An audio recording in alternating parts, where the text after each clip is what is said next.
Hey, what's going on, everybody? Welcome to Tone Talk with Mark Uzansky and Dave Friedman. Tonight, we've got a longtime friend of Dave's, Lon Cohen, who is now retired from Cohen Studio Rentals and formerly of Andy Brauer Studios. Lon, how are you? Doing fine. Thank you, guys. Thanks for having me. And like I was saying, I'm hoping not to turn this into old home week with Dave, which could easily, you'll have to keep us in line, Mark. That's okay. I think that's what we were. The old home week is what we were hoping for, you know. Yeah, exactly. For anyone who doesn't know, when I moved to California at the tender age of 18, I went to work for Andy Brauer Studio Rentals. I think most of you have heard this story before. Well, at the time, Lon was managing and running Andy Brauer Studio Rentals. Managing and running. It's almost like you owned it. How'd you get into that? I don't know. It was weird. What I was before I started working for Andy, next door was, you remember Leeds rehearsal? So right next door to Andy Brauer's was Leeds rehearsal, and I was in an '80s hair band back then, and we were doing a showcase, and my amp broke. So the guy at Leeds said, "Well, next door Andy Brauer's got amps for rent." So I went next door and I rented an amp from Andy that got through the showcase. And I thought to myself when I walked in there, I go, "This is really cool." And he said to me, he goes, "Listen, if you don't get a deal and it doesn't work out with your band and you need a job, come back and see me." And that's exactly what happened. The band didn't get a deal, and I walked over and I said, "I need a job," and he hired me. So, didn't you work before that though? Was it Frank Zappa or something? Or Zappa was before then, and so I was always in, like kind of on the fringe. I always did music related jobs, but it was all like to pay for my music habit. I really wanted to just be that '80s guy. Yeah. I worked for Zappa, and then before him, there was a company called Valley Sound, which was a repair shop that was on Gardner and Sunset. It wound up later becoming some music shop, but it was like right near where Guitar Center is. Yeah.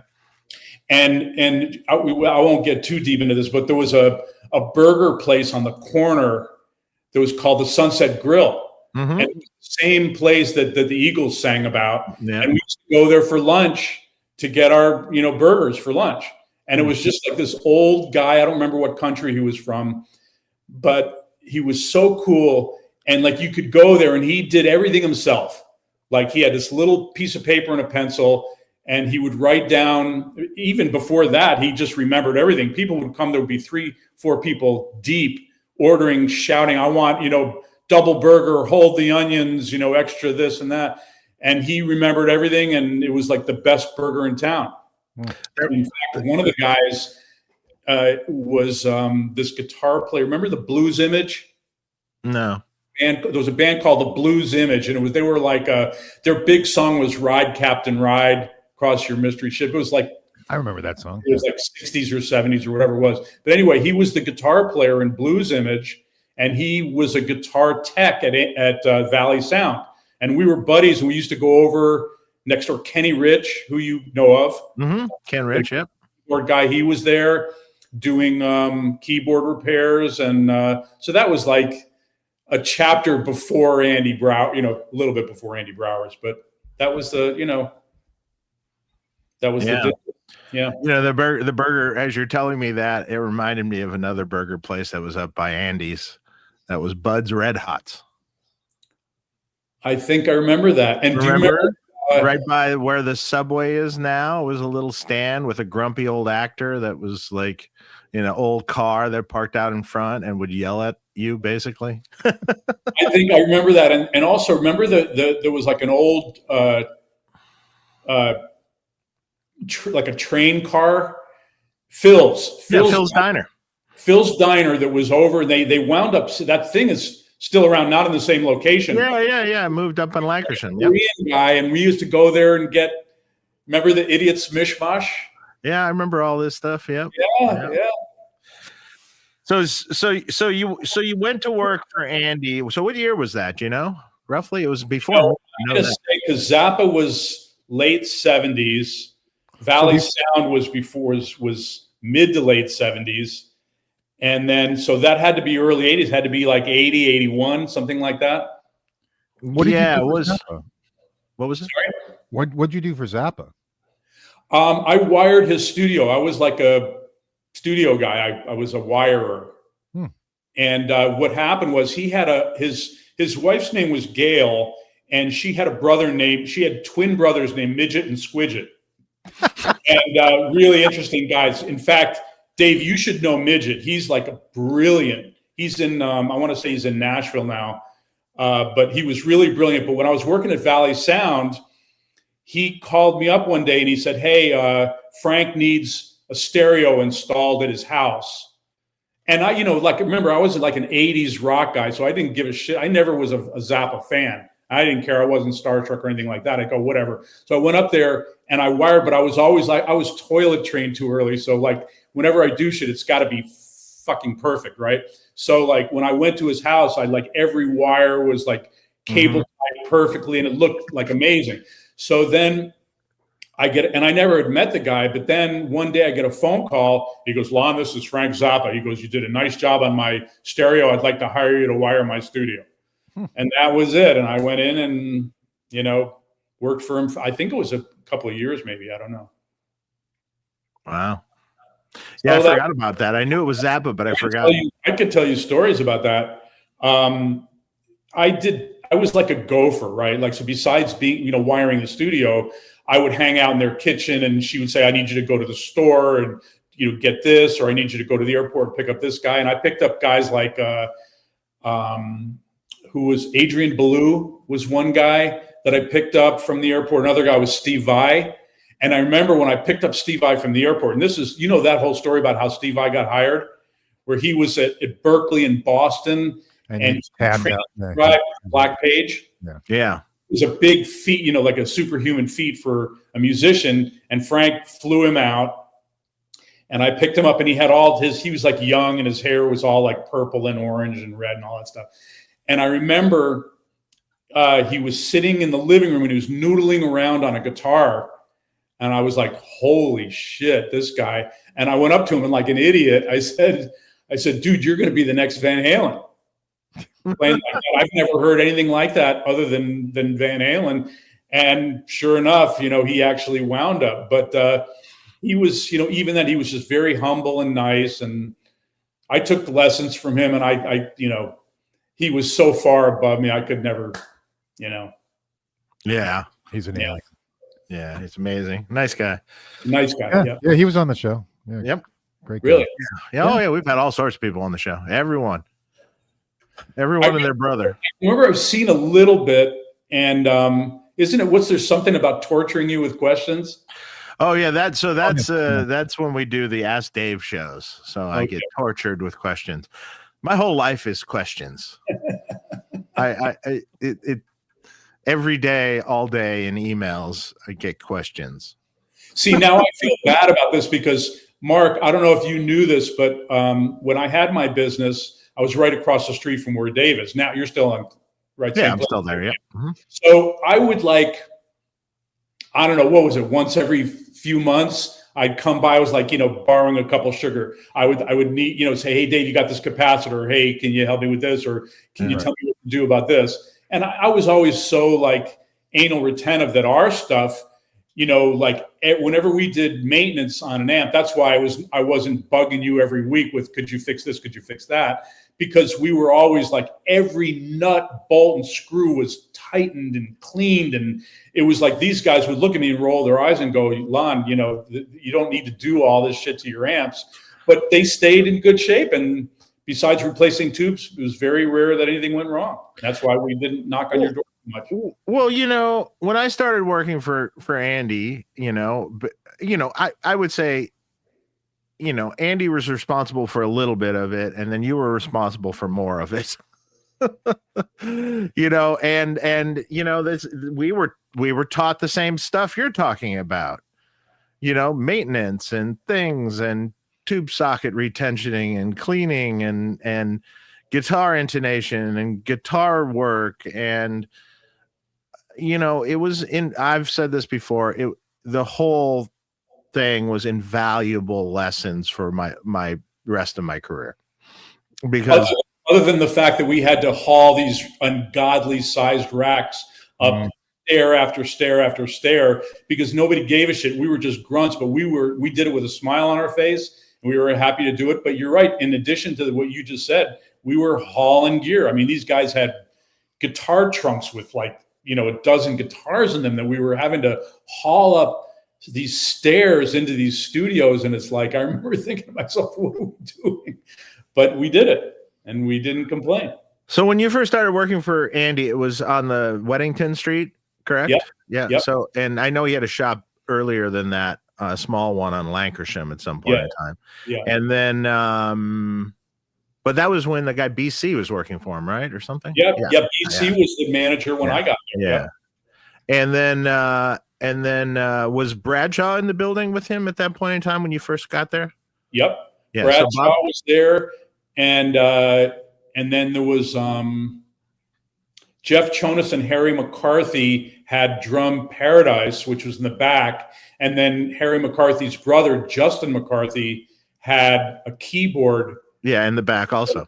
In the back also. Yeah. And so you're right. They were doing like cartage and rentals, and it was I think he was the only guy doing it then.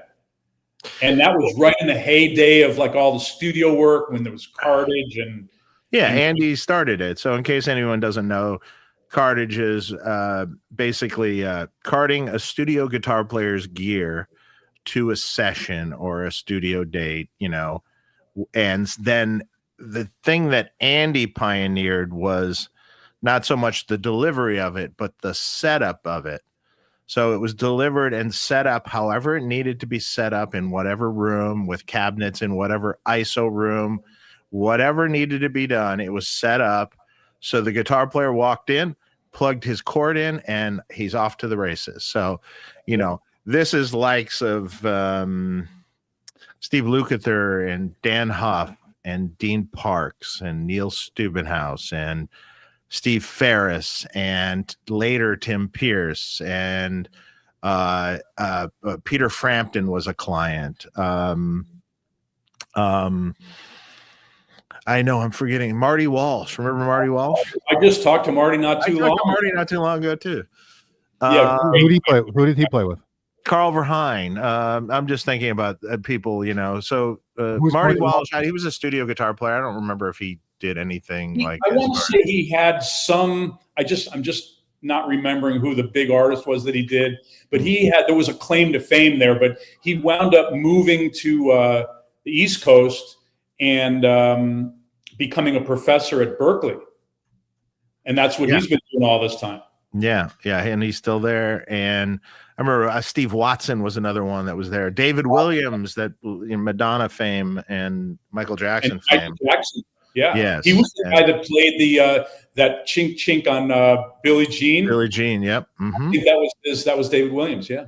Yes, and Andy had the guitar, the Billie Jean guitar. The Billie Jean guitar was a 80s Strat, I think, a reissue of some sort. It was blue, I remember, and it had like these Duncan Classic stacks with the Tyler kind of setup, which is the split series parallel switch for each pickup, and I remember that guitar later got sold to Babyface. Really? Yeah. I remember this. I can't believe you remember that. I mean, I remember that guitar. But there were a lot of great. And the one thing about Andy, I got to hand it to him. He's, I talk about being toilet trained too early and wanting everything being a certain way. But Andy was like, he took that. Like, I remember one day when I first started working there, and if you remember all his guitars that were in that little room that had all his amps and guitars, and all the tremolo arms were at the same angle all the way across. And I remember one day I went in there. And the switches. Huh? And the switches too. The switches. Yeah, so the Strat switches, I think, needed to be in the middle. Something like on the Strats and Les Pauls. I don't remember on Les Pauls, but that's fine. And all the tremolo arms exactly the same way. So below the guitars in this room, there was displays of amps and things, right? So there were a bunch of 4x12 cabinets below, different ones and different years and stuff. And if they had wheels on it, the wheels also had to be all going in the same direction, straight. It's exactly right. And I remember all the knobs at zero. All the knobs at zero. All the knobs were zeroed out. Yeah, that every time when an amp came back from a rental, they had to be zeroed out. So if you really wanted to fuck with him, you'd go into his room and move a couple pieces. He would lose his mind. He would lose his mind. Many people did that over the years. And he knew it because I remember on more than one occasion when he would walk into that room and he would just turn and look. It was almost like the guitar tapped him on the shoulder. He turned and looked and went right over the tremolo arm and he moved it so that they were all in the same. Yeah. And he was crazy like that. But, that kind of was part of what made him good at what he did. Remember when we did setups, it had to be, the guitar, you put this guitar on a guitar stand and the cable had to be, coiled up. And it was, it had to be. And the picks had to be lined up on top of the rack or whatever it might be right there. And, any tools out that are needed and had to be laid out all neat in a certain way. So we learned like these meticulous ways of doing things that still ring true to me today. I mean, I might not be as anal about my tremolo arm on the wall, but some of that is still like in there, like I got to put the wheels straight. When I see something, even a display at NAMM, if something is like a little off or one amp is a little too far to the right and something, and it's not symmetrical, it drives me crazy. So I swear it's his fault. It's his fault. And at the same time, it's probably what makes you good at what you do. Mm-hmm. It made me good at what I did. I mean, I definitely give him credit for that because I definitely picked up a lot of that from him. But, it's different now, right? Like a lot of people don't give a shit like we did. Like, it doesn't. People say it doesn't have to be perfect. And I go, well, I guess. No, I don't. Yeah, I don't know if I feel that way. I think we've lost a lot of, in our society, we've lost a lot of what we once had, shall we say. Yeah. I don't. Yeah, the attention to detail of things and the work ethic and the things, a lot of that's missing. Well, but we run the risk of sounding like our fathers, right? Yeah, like, true, of course. Age, Yeah, no, I understand that every time I say it, but unfortunately, yeah. Well, maybe they were right too. So, yeah, who knows? I know. Things changed a lot for me because I remember in the beginning and me working for Andy, because I'll never forget. I thought it was the coolest thing in the world that he had this stuff that people rent this. And I remember one day somebody called for, I think it was a Martin 12 string. And I heard him and he goes, "No, we don't have a Martin 12 string." And I said, "Andy," I said, "you got to have a Martin 12 string. I mean, you're a rental company. You got to have a Martin 12. He goes, "If you want to go buy a Martin 12 string, you go buy one. And then, then you can, I'll split the rental with you." And a light bulb went off. And I was always, and I remember I went to a pawn shop and I think I bought one for like $300 or something. And then I brought it back and made a bunch of money on the first rental. And I was like, okay, there's something here. There's something to this. And from that point on, every dollar that I made, I bought another piece of gear. Mm-hmm. I'm not remembering where it was how far after when you started, when I started doing that. But I remember every time, like if someone. You started right pretty much around that time, if not a little before, but you really ramped it up after you realized, well, wait a minute, he's not going to buy this stuff. Yeah, he wasn't. When he was, in a little financial straits and stuff, he wasn't going to buy that stuff. He might sell his stuff, which in turn you also bought some of his things. Yes. When he needed the money for something, or whatever he was going to use that money for. I don't know. But so was, I can tell you, we both used money for the same thing for a while together, but that's another podcast. Lon, were you Dave's boss, manager? Yes. Well, he says so, but I never looked at it that way. I mean, I guess I was considered a manager. I know I had to open up the shop and I kind of ran things, but I don't know. Essentially, over time. So essentially, when I started, Lon was managing the shop. But was I bossy? No, but you were a boss. No, I mean you wanted things done a certain way.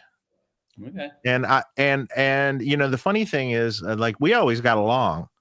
Not everyone looks back on that time, and I always thought I looked at things very simply, and that was, he's asking me to do it this way. It doesn't matter what I think. There must be a reason he is asking me to do it this way. So I would just do it that way. Now you saying me or Andy? No, you. Okay. There must be a way he's asking me why are we doing this cartage first and that one second and this one third? Okay. There has to be a reason. And that it's not even my place to say. It's my place to just do. Okay, you want to do it that way? We just do it that way. There's no I don't think we should do it that way. Until later. And later, what happened after a while was, after you realized we knew what we were doing. And I'm sending the A team now. And you just all right, here's all the work orders. You guys figure it out yourself. However you want to do it, as long as it gets done. Wow. I'm glad I at least did that. Yeah, you did that. But that was that. I mean, it's like, oh, if I heard from someone else that you were hard to work for, or this or that, that wasn't the case. It's just that you just needed to listen and just do what you were told. That's part of being an employee. And that's also part of, you being the manager, Following instructions. And following instructions. Even if you totally disagree with them, it doesn't matter. Just follow the instructions as instructed. Okay. But after a while, it didn't matter, because it was because you would just give us the work orders, and it was like, all right, see you guys later. See, now I'm second guessing myself, because then when I went on to do my own thing, and then I really, I had to hire and fire and all that stuff. And I wonder what my employees would say if they would be as kind as you're being. There was a method to the madness, and when he knew that we knew what we were doing, he let us do our own thing. I don't know. I know I definitely wanted things a certain way, and I thought that was the key to success, which now in my ripe old age, I'm realizing it's not necessarily, because there's people are different. Yeah, and, sure.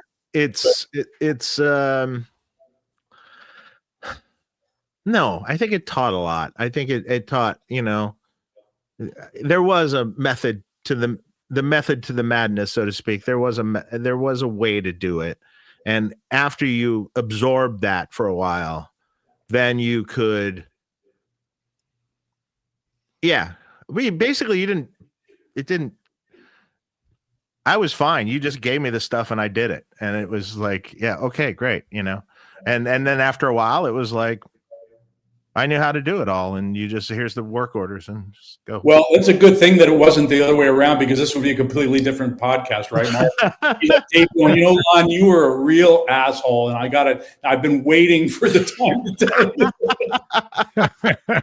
It'll be short. It'll be very short. Thank God it wasn't that way. But I will tell you that for me, the one thing, and going to the tone part of all this, is that I remember that besides, buying the stuff, I remember having this feeling about tone at an early, right around that time. Mm-hmm. When I was thinking to myself, it's not just a strat. It's like you can play 5 strats and maybe one of them has got that sparkle and that chime to it, or an amp or whatever it is. There was something about tone that seemed to matter back then. And I remember when I was first starting my business, and when I moved out of Andy Brauer's, and I remember that was a big deal for me, is that I wanted things to sound good, because when a producer got a piece of gear, I wanted them to call me back, because that they knew what they got from me sounded good. Mm-hmm. I learned that from Andy, or I think it was Andy, and I don't know, somebody in that camp, that I remember, like, playing guitar not plugged in, and just listen to it not plugged in, and listen to what the wood sounds like. Yeah. And it's got some sparkle, even with older strings on it. That's a good place to start. Then you can start fucking around with pickups and this and amps and the other things. But I remember in my head, I was thinking, okay, this is how it's got to be with every instrument. Like whether it's a drum or a keyboard or whatever it is, it's got to sound good. And then back then, I think producers did give a shit, and now not so much anymore. I remember, like, towards the end, I had people saying, our twin reverb might have been a little bit more expensive than SIR, right? And I said, well, if you want, you can go get a twin reverb at another company and pay less if you want. Ours is going to sound better. And the guy says to me, well, a twin reverb is a twin reverb. And I'm like, no, not really. I mean, and I've been to places, which I'm sure you have, because they stencil their name all over the amps. And then you go to see the show and the amp breaks down, or it's humming or something with their name stenciled all over it. And I'm like, not going to happen on my watch. No way. But, nowadays, I don't think, it just seems like the producers, I mean, your clientele, yes, it's all about tone and your amps and stuff. But for me in rentals, it was always like, it seemed like people didn't give a shit. Like they were happy to get a Strat that was just off of the rack from Guitar Center, and they were happy with that. They didn't care what kind of pickups it had or how good the wood was or anything like that. And I'm like, okay, lead a horse to water kind of thing. Yeah, well, it was again, back when we started, it was the heyday of recording, and there were tons of records being made in a town in big studios constantly. Every studio was busy. Everything was making music. It was the heyday. And there was, a huge rentals for records and producers, and renting cabinets and renting, I'll like I always say, I'll never forget. At the time, I wasn't working. I was in Andy's building, but I wasn't working for Andy at the time. I think it was making music maybe. But anyway, where this guy drags a guitar down the hallway. This guy in this long sweater drags a guitar down the hallway, like dragging it. And I'm just going right by my room. And I'm just like, who's that idiot dragging that guitar down the hallway? Yeah. Well, it was Kurt Cobain.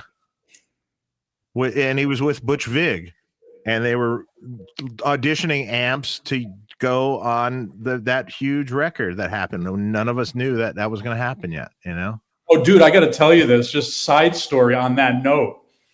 When I sold my biz and they moved into the new building, of course, when you move, everything gets put in boxes and then unpacked. So they were unpacking boxes and they found this thing that I had completely forgotten about. It was a drum head used on that Nevermind session, signed by Kurt, Dave Grohl, and I can't remember who the bass player's name was. Kurt Novoselic, Chris Novoselic. Yeah. Those three guys had signed it. They said thank you and signed it. And I was like, that's cool. And I told my guys, I mean, I'm to the point I really don't care anymore. I've got some signed stuff, but it's not, I didn't care like I cared back, in the 80s and the 90s. I cared.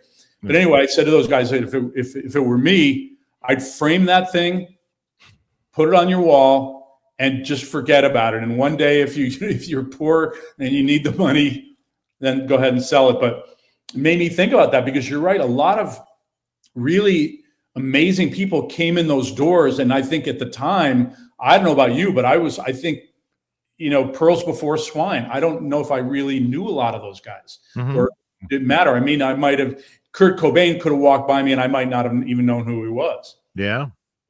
But a lot of kind of guys went through those doors for sure. So did they have a rehearsal area where you could try out the stuff, or it was just like you just walk? No, they had rooms, the display rooms that, they could try an amp or something, a couple different areas that could be done. Yeah. Yeah, you would get producers that would come in and try some amps sometimes with the artist, sometimes just with themselves. And yeah, I mean, I'd probably forgotten more of what people I saw and met there. Then I remember Keanu Reeves coming through there once. I remember first meeting Alexander Dumble. Oh, yeah. He's a good friend of Andy's, and I literally have forgotten more people than I For care sure. to remember. Yeah. I remember taking rental gear to the recording of the Black album at One-on-One Studios. I remember a whole bunch of stuff. It's a little jumbled on when it happened and what time frame and stuff, but I do remember a lot of that. I remember one time we rented a P bass to Eddie, who did something at One-on-One Studios. He was playing bass on a session at One-on-One, and he did his signature thing where he put a cigarette in the headstock and it burned a mark onto the headstock. And I remember when it came back, it was like, first of all, it's like, oh shit, this really nice P bass, an old P bass, now it's got a cigarette burn. But then it was like, well, but it's Eddie's cigarette burn. Okay. Yeah. We're not going to bill him for that one.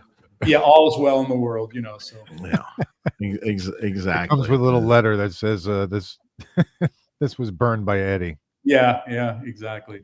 That's funny.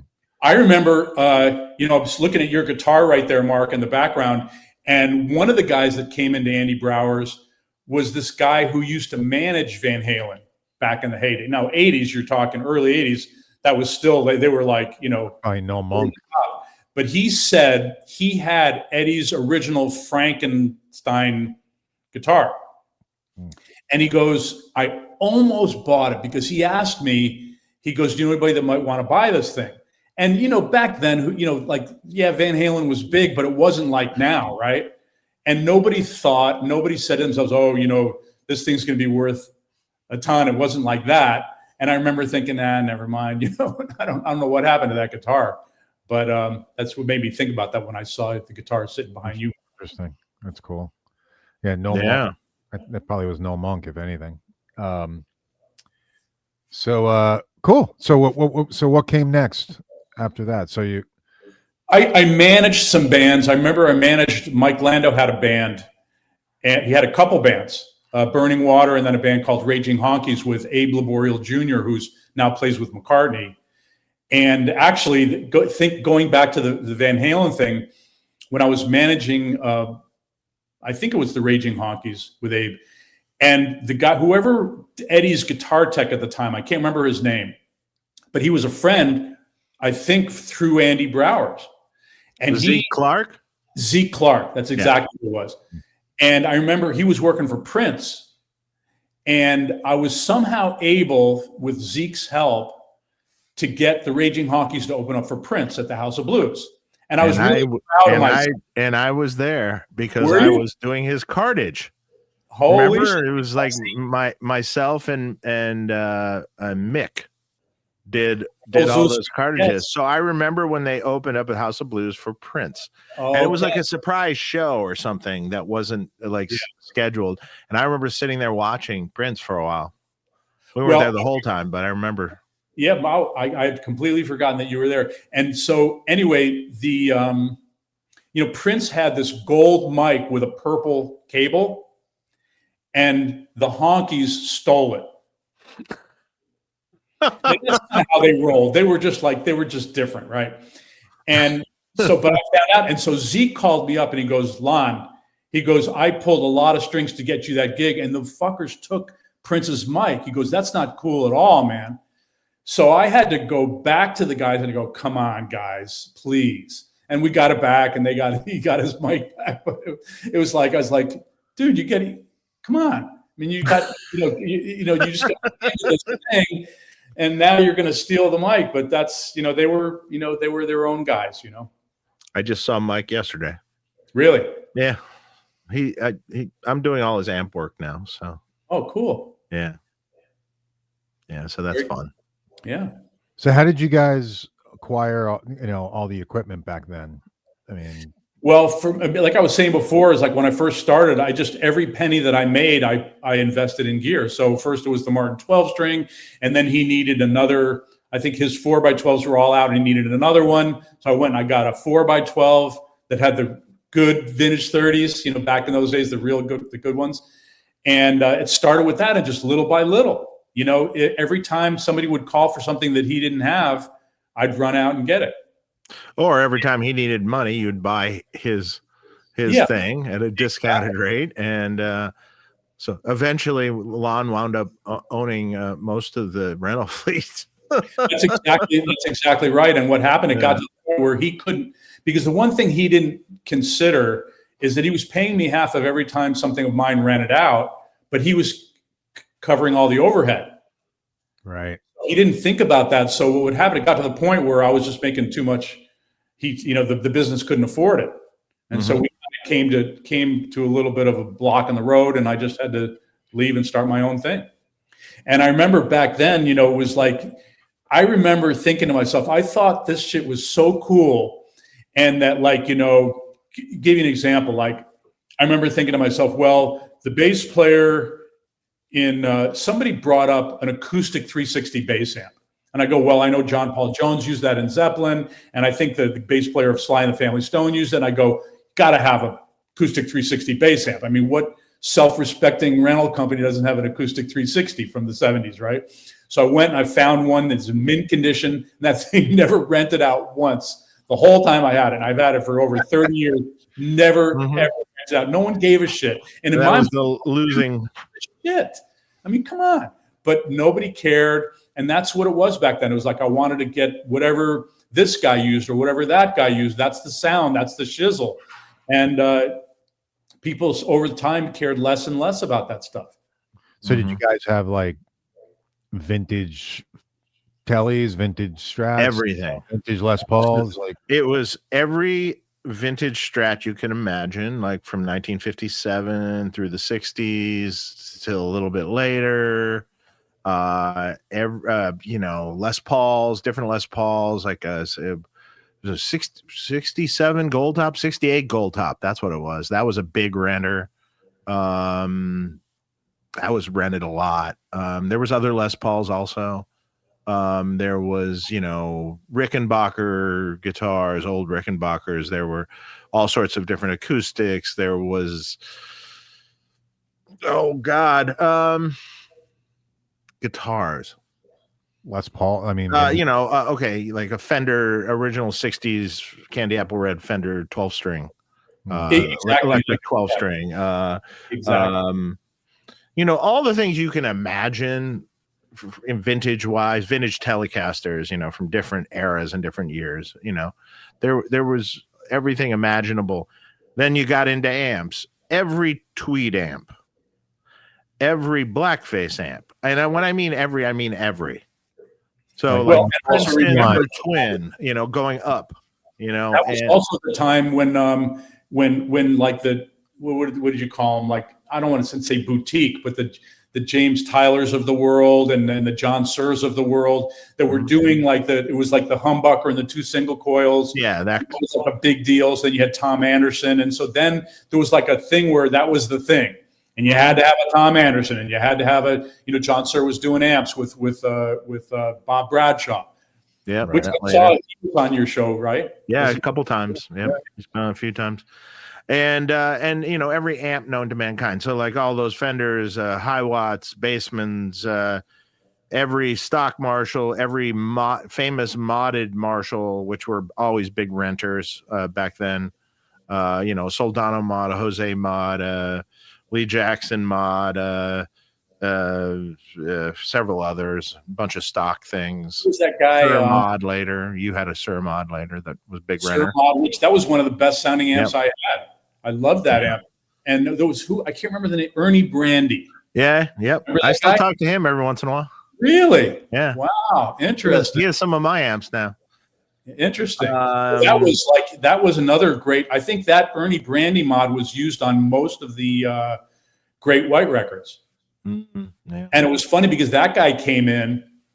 I can't remember his name, the guitar player for Great White.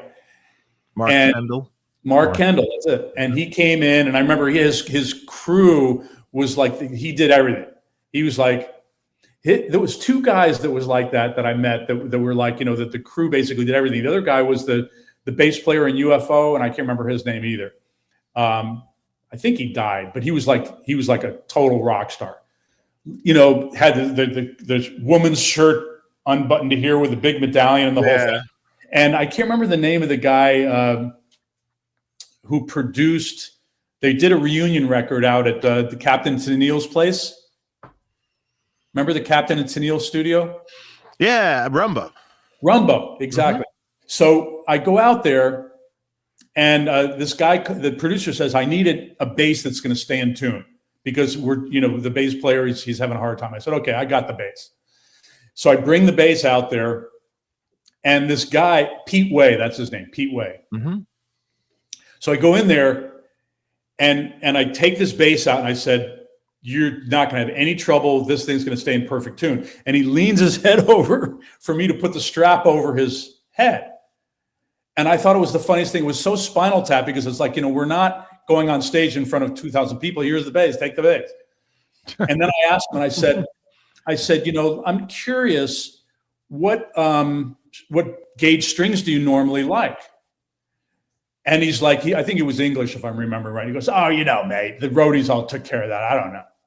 And I said, well, what amps? I'm curious, like when you toured, what amps were you using on tour? He goes, oh, mate, the roadies always took care of that. Like he had no clue what gauge strings he had, what amps he was using. Like the roadies took care of everything. He just showed up. They handed him his bass. He leaned over for you to put the strap on, and that was it. And I was like, okay, all right. There's some guys that are like that. They just absolutely, they're not gear guys.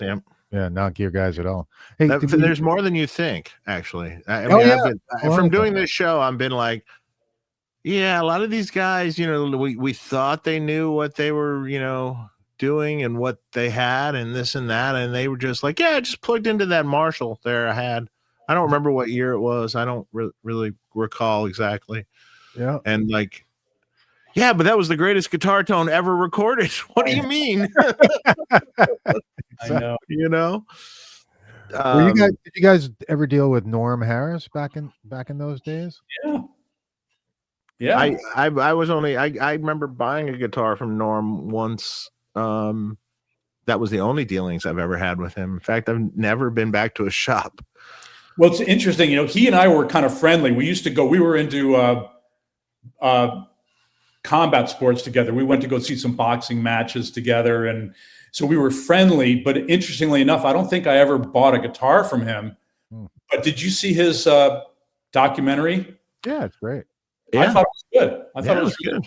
He's a good guy and really knowledgeable. And but I remember his shop before the one he's at now, which I think was not far. I'm trying to remember. It was in the Valley somewhere, but I'm just not remembering. But it was a smaller shop. And I remember he outgrew that, and that's when he went to the place that he's at now. But yeah, so Yeah, I was just curious if he would like come by the places where obviously there was a lot of vintage gear, and I figured he'd try to pilfer it. No, he didn't. Honestly, I know we talked a lot about sort of somehow joining forces or doing something, and it never worked out. But he's a good guy. Yeah. Oh, he seems like a good guy. Definitely. So how was it worked out with renting the gear? So back then, did they have to put down a deposit? And then obviously, was it monthly? Was it weekly? How did it work if someone was going to rent? It was all, and it's interesting because nothing changed over a really long span. As I remember, Dave, maybe you could confirm this. From what I'm remembering, a guitar was $75 a day, and you could get it for a day, or if you were going to keep it, you could do a 4-day week, which means you could keep it for 7 days, but you pay for 4. Right, correct.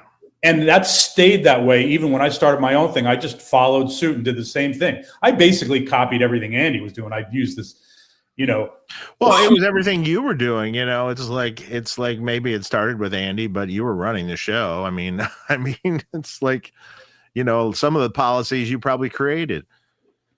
Good or bad, maybe so. I don't think. You were running the show. But yeah, to what you were saying, Mark, it's like I don't think that dynamic didn't really change. It was by the day, it was by the week. I mean, every once in a while you get somebody that had a big budget. Now remember, our clients had money. So that's back when you could, they were selling records, maybe it was CDs back then, I don't know, but they were still making money. Right. Because until they went digital, you could still make a CD for 16 cents and sell it for $15.95 or whatever it was. But I remember there were budgets, there were recording budgets. And the Brauer thing was like, that was the beginning of this whole thing where people were saying, well, there's a budget and this is what we want to spend our money on. So they would call and they would rent, and they wouldn't just rent for a day, they'd rent for a week. Mm-hmm. And maybe the guitar was sitting on a stand in a corner for 2 weeks, but they had the money to do it and they did it and they rented for that. So like, yeah, in the beginning, there's a lot of waste. It was a lot of waste. Sometimes it's like, they would, or worse yet, they'd keep it for a month or something. And, once you start keeping it for a month, it's like, you might as well buy it. Well, didn't George Lynch do that with an amp? He eventually. Oh, George Lynch did that for amps. And I mean, like the Mick Suida from the Bullet Boys, they rented the Jose amp for like forever, making that first record with Ted Templeman. And then eventually they bought it from Andy, and somehow they conned him out of it. I think they bought it at the time for $3,000. And at the time, $3,000 for a modded Marshall in 1990, let's say, or whatever it was a whole lot of money.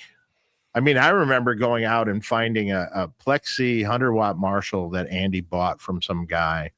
And I think he got the head and the cabinet for like $350. Yeah, those were the days. Nobody, like Marshalls were $300 to $500, roughly all day long, and no one knew, right, that they were going to be $5,000. I don't know if you knew this, Dave, but I had a business with Mark Sampson for a little while of Matchless. Yeah. And it was right next to Bradshaw. It was called the Jamp Exchange. And I used to buy those old Mark before he came out to LA, and he was like in the Midwest or something. I don't remember how I met him, but I used to buy like old Voxes and old Marshalls. He had some connection in England. And I bought a lot of these old Marshalls that never rented. They were like the gold and black logo or the metal badge logo, the casket tag, whatever they call it. So I had all that stuff, but they never rented because no one gave a shit. No one wanted that. They wanted the modded, the hip sounding, the Ernie Brandys and the Sirs and the Jose. And no one cared about that old stuff back then. Yeah, it was all modded Marshalls. Closet collecting dust. Yeah. Yeah. Well, everything was, metal back then. Yeah, it's true. Everything was hair metal, sort of, and that's the thing at the time. Yeah, definitely. So, did you guys also have like all the pointy guitars? Did you have? No, not so much that. I mean, there were some guitars that came in later. I remember when Andy got the first Gem guitar. The first Steve Vai Gem guitar, and occasionally there were a few other guitars. I remember him having an Ernie Ball guitar and a few different things later on, but those weren't the things that rented. If they were going to rent a guitar, they were going to rent a vintage Strat or a vintage Les Paul mostly, or acoustics. Yeah. That's, or a specialty guitar like a sitar. Or like a 12-string Rickenbacker 12-string or Rickenbacker 6-string or a Fender 12-string. Now they did rent Bradshaw racks. They did rent racks occasionly. Yes, not tons. Not a lot, but a little bit. Yeah. Oh, really? It was back in the day. I want to say wasn't like I want to say what were they using, like Mesa Boogie amps, and I know this was before Stevie Fryad and what was the? Oh yeah, they were using Boogie power amps and slaved Mesa Boogie 2C pluses and things, and all those guys at the time were using all that stuff. Like the Cartage clients had that stuff too. That Bradshaw had incorporated in their rigs. Bob Bradshaw was the king at the time. He did all the rigs for all the people. Starting with Buzzy Featon and then working his way down to Steve Lukather and then Mike Landau and you name it, laundry list of people. Yeah. Everyone you've ever heard of, basically. Did he ever do anything for Van Halen? Oh yeah. Yeah, the first starting 5150 tour. Really? I guess we talked about that on the show. Yeah, starting the 5150 tour. Yep. Okay. I remember when I had the first building I got was also on Weddington. It was right next to the Drum Doctors, and I remember Eddie and Matt came by one day. Eddie came by to listen to Steve Stevens. I was with him. Were you there? Yeah. Remember he came by because I was gonna do the rig for Ed. So okay, came by. Was he listening to a Randall? I think, right? I think we were. It wasn't so much the amps, but we were more like looking at the switching system and things like that. And he came with a bottle of wine under his arm. And I remember because I was in the bathroom and taking a piss or something like that, and then because I knew, and I probably knew you were there, and maybe that Matt was there. And I knew that Eddie was there. But so when I came out of the bathroom, I wanted to hurry up. And so I came out and my fly was down.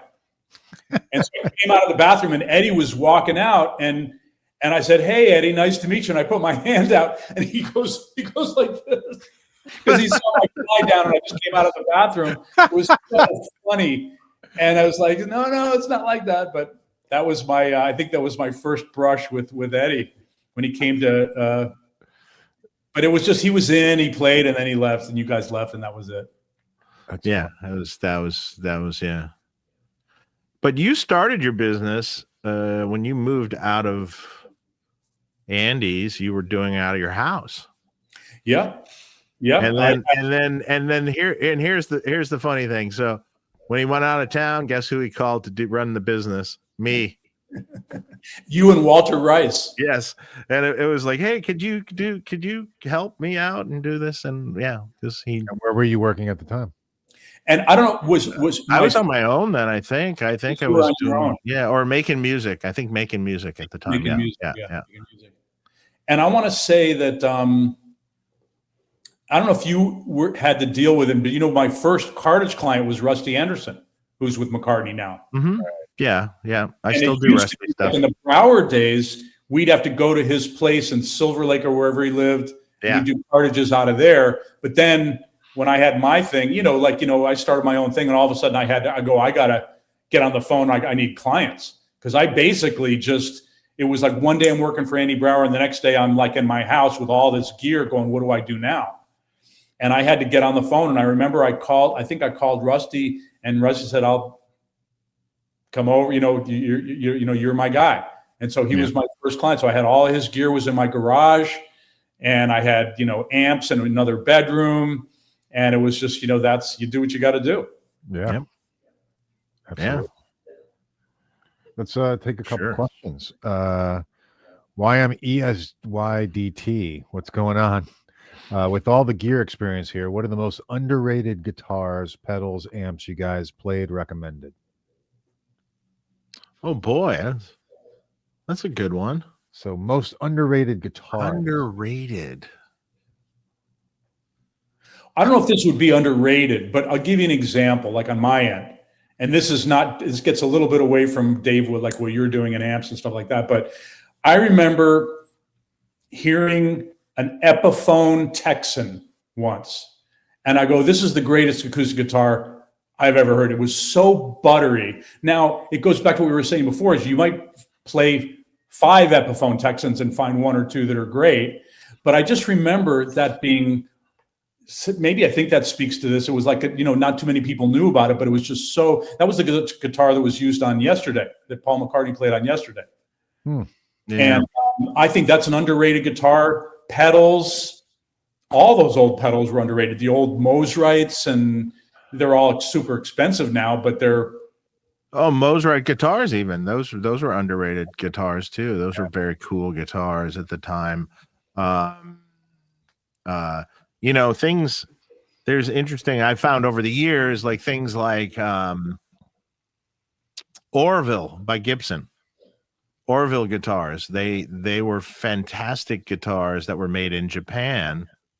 They were made just like an original Gibson, and they were amazing, and that's underrated, and there were things in pedals too, like over the years, there was some stuff that often got overlooked, like Peavey at one time made some pedals, and some of those Peavey pedals are actually pretty cool. And the same goes with DOD. That was often overlooked, but there were some gems in the DOD line over the years that were great. What about Randall amps? Like, speaking about when Eddie, I thought that Steve Stevens had a Randall, and I think back then for a short period of time there was a big deal. Now I think they were solid state, right? No, that Randall that Steve had was a modular Randall one that I had worked with him on. But he used that for a little while. Yeah, it was good. It was underrated. But underrated too. Yeah, there was a time when those Randall solid state amps were a thing too. That was used by like Dokken and George Lynch and a bunch of other people over the years. RG80s or whatever, Dimebag, yeah. RG80, exactly. RG80s. Other amps that were underrated were old Trainer amps were built like a absolutely shit house and super cool. Yeah, the Trainers. The other thing I was thinking was I just had an amp in here today that I would say I've never heard and never worked on one in my life. It was a Fender Silverface Bassman 10. So it was a bass amp, the 410 speakers. And the 410 speakers were completely enclosed. It was a closed back combo. But the head, it was like, picture a Bassman head that was sitting on top of a closed back cabinet, but it was all one piece. And I've never heard this amp in my life. I've never actually seen one in person in my life. And that's one of the few that I haven't. And we did the service on it for Black Rebel Motorcycle Club. And when we were done, we're like, man, that thing sounds great. Holy shit, it sounded good. And that was totally underrated amp. That would be actually even good for guitar. So that was cool. I remember, this, get off subject a little bit, but one day I got a call from this guy who was producing a Creedence record, and I guess I can't remember, it was the bass player Sam something or other, the bass player for the originals. And he goes, so this producer says, I need to get the original sound that guy had. Well, if I'm remembering right, he used a Showman or a dual Showman or something, blackface. And I go, that's the one amp I didn't have. I always wanted one, but I didn't have a blackface dual Showman. Well, I remember, and he also played through two 15-inch JBLs. So I was thinking, okay, what am I going to do here? Because I didn't ever want to say no to anybody. And I remembered, and maybe you could confirm this, that I think it's the bass channel on a blackface twin might be the same as a dual Showman. So what I did is I told this guy, look, this is a little unorthodox. What I can do is I can bring you my blackface twin reverb. It was a 64, I think. And it was actually an acoustic that had two JBLs in it. They were the D130s. And I said, this is what that guy used. So it's not a dual Showman, but it's going to be basically the same thing. So I took it down there, and the guy called me back and he goes, bingo. He goes, we nailed it. It's exactly what I wanted. I said, great. Now that's the shit I lived for that kind of thing. When a producer would say, hey, thank you, man. And not many people would freaking know that. Right. It used to be kind of common. Dave would have been the guy he's forgotten more than I'll know, but he would have been the guy that, thank God that he was across the street from me, and I could have just walked across the street and said, hey, Dave, what about this? And he would have told me. But fortunately, that didn't happen that much. Going back to this guy's question, the other thing I'm thinking about for underrated amps, Sound City. Yeah. What were some of those other back in those days? Park. Mm-hmm. What else? What Rusty used to have, this thing called a Stramp. Yeah. That's what I think Leslie West used it. Yeah, and he still has it. That doesn't really fit into this category because that would be probably, if you could find one, it'd probably be expensive. But But they're out there. Oh, what I've learned over the years is like, almost anything can be used as a tool to make sound, and it's what the artist does with that tool. Like 100%. I've seen the weirdest stuff where I'm like going, oh God, this is going to sound terrible. And then you hear that particular artist play through it with his own material, and you're like going, wow, that's amazing. That sounds great. It sounds perfect for it. And so that's why I'm like, even in building rigs over the years, I'm not real regiment. Like I don't tell people they can't do something. If they tell me I want to do it this way, I'm like, okay, we'll make it work that way for you, because you shouldn't tell an artist what they should do. That ruins the art part of artists. Yeah, I agree. And Eddie was a perfect example of that, because he could pick up anything and make it sound great. Yeah, I thought, and to what you're saying, because I think that you're absolutely right. And that's fortunately for me, there was enough people out there that weren't the Eddies of the world, that they did need a good sound. If a producer was doing a record and he had some guy in there who didn't really know what he was doing, you needed to have a good leg up. So you wanted to at least get a good sounding rig so that you get some kind of a tone. But you're right. A good artist will make anything sound good. Yeah.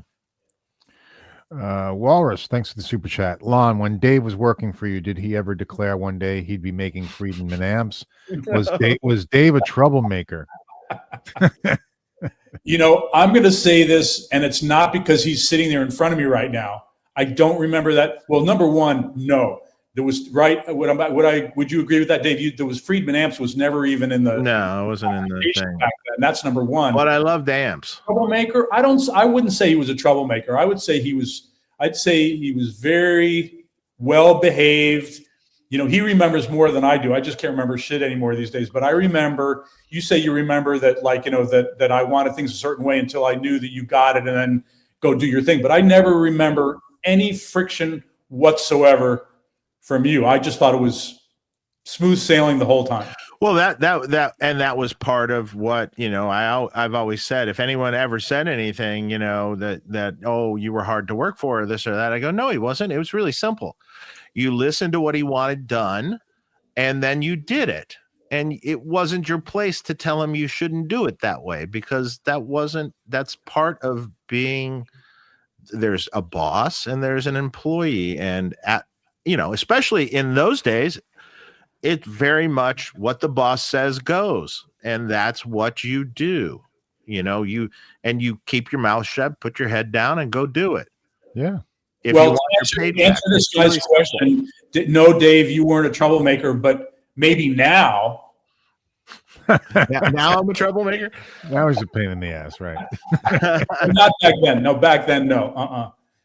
No, he wasn't. Jose G, thanks for the super chat. Happy Friday. It's awesome to hear the Andy Brauer Studio Rentals stories. Great show, Lon, Dave, and Mark. Cool. Thanks. Thank you very much.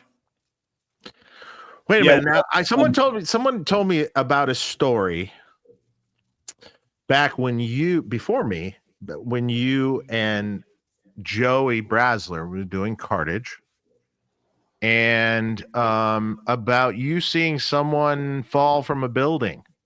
Yes. Wow. How's that? Someone brought that up. Oh, I totally remember that. Well, first of all, when Joey and I used to ride around doing cartages, we had this little thing. He's a really funny guy, and we did this stuff. We would crack each other up all the time, and we would say stuff like, let's buy a lottery ticket, and if we win, I promise we'll do something good with it. We would say just stupid shit. But one day we were in Hollywood, and I want to say it was Sunset Boulevard and Vine. And we were turning, and I don't know why. Joey was driving, I think, and I was in the passenger seat. And I remember looking out, and there was a crowd of people that were looking up. And I remember looking up, and I see this guy. It was one of those tall buildings right on that corner. There's some tall buildings. And I remember looking up, and I went, holy shit, pull the car over, Jolie, pull the truck over. So he pulled, and I got out, and I went, and this guy just slammed on the ground right in front of all of us. It was the weirdest thing. It was just the timing that we saw it, and I just jumped back in the truck and we went about our business. But yeah, that happened. Was he like splat? Splat. Wow. That is not a pretty thing to see. No, I imagine. Yeah. Yeah. Someone brought that up. I think it was Jamie Kime. He goes, ask him about. Wow. I don't know where Jamie heard that, maybe from Joey. You must have heard it from Joey. Yeah. Must have heard it. We had this thing, and I don't know if we ever did it with you, but Joey and I had this thing that we would, one time during the day, we could make the other guy, we'd find the ugliest girl that we could find, and we would say, okay, you have to fuck her. Can I say that on the show? Yes. Well, you just did. Too late. Anyway, so I remember that was our little game that we would play. So we would wait as late in the day as we possibly could to find, because if you saw someone that looked ugly, you didn't know if you'd find someone later that was even uglier. So you waited as long as you could, and then when you saw something, I'd go, Joey, and he'd go, what? I go, see her right there? And he'd go, yeah. I go, that's your girl for the day. And he'd go, oh man, it would like bum us out. It was so funny. So one day we were at, remember 4 and 20? Yeah, sure. We go there many times with Joey. Yeah. So I was eating lunch with Joey at 4 and 20, and I look over and I see this girl who was wildly deformed, and her mouth was over here. It was just really, really weird. And she was eating, and you could see the food and all this stuff. And I looked at Joey. I said, Joey, pay very close attention to what I'm saying right now. And he's looking at me. He's like, what? I go, I want you to turn around and look at your, 5 o'clock over here. I go, that's your girl for the day. So he did. And he turned around and he looked, and he was like, he was so bummed out. He didn't laugh. He didn't go, oh dude, nothing like that. He just was so bummed out. I don't think he's ever forgiven me, to tell you the truth. I think that was the end of the game. And I don't think, we haven't spoken. That was it. The game was over. The game was over, that was it. No, never played that one, but that's left. Anyway, sorry. I don't mean to sully the cast. We're supposed to talk about tone. No, we're getting a good reaction in the chat. We knew this was going to happen, right, Dave? Like we knew this. Yeah. So I have to ask also, since we're getting honest. So what was the policy back then? I mean, clearly it was like the height of like Coke and all this stuff that was going on back then. Were you guys like were partying going on back then? I was with Andy, like big time. Yeah, Andy and Bradshaw. Dave, I don't remember ever you. No, I never. You were like straight and narrow, I think. Yeah, no, I never. That wasn't my thing. I didn't do that. But I will tell you, Mark, and I guess I might as well open up the kimono, right? So back then, that's kind of what you did. So when it was the end of the day and the last employee left, Andy and I would lock the door and we would go into the back room and we would indulge in frivolities, let's say. Yeah. And we did that a lot. And the problem is that at some point he could go home and go to bed, but I had to open the shop the next day.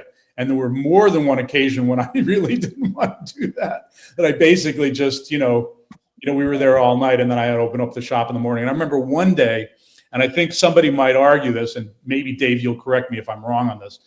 I want to say my recollection was that I remember opening up the shop and Greg Allman came by and he wanted to try out a guitar. And I was like, again, I just wasn't, it was like, okay, Greg Allman, but it was, so he came in, he had a bottle of vodka in his cowboy boot, like a pint. So we go into the room and he picks up an acoustic guitar off the wall. He takes a pull off of his vodka, puts it back in his boot and starts playing, some Allman Brothers song on the thing. And I remember thinking to myself, I look back on that now and I go, I wish I had gone and gotten 2 glasses, that was one of those things where I was like, there's nobody here that can be a witness to this. This is cool. Right. He was like a regular guy, but here it was like probably 10 o'clock in the morning, and he was. I remember him coming in. He came in more than once over the years, I think. I remember him coming in, now that you mention that, at some point in time. I don't remember when, but yeah. Guys like that came in, and again, a lot of it, I just, I don't know what it was. I don't know how you felt about it, Dave, but a lot of these guys would come in, like the Kurt Cobain thing. These people would come in, and I don't know, for whatever reason, I just was like, whatever. I remember once, remember the Booyah Tribe? Yeah. So I was over at Leeds, and they were talking about the Booyah Tribe, and they were saying how they were like, badasses or whatever.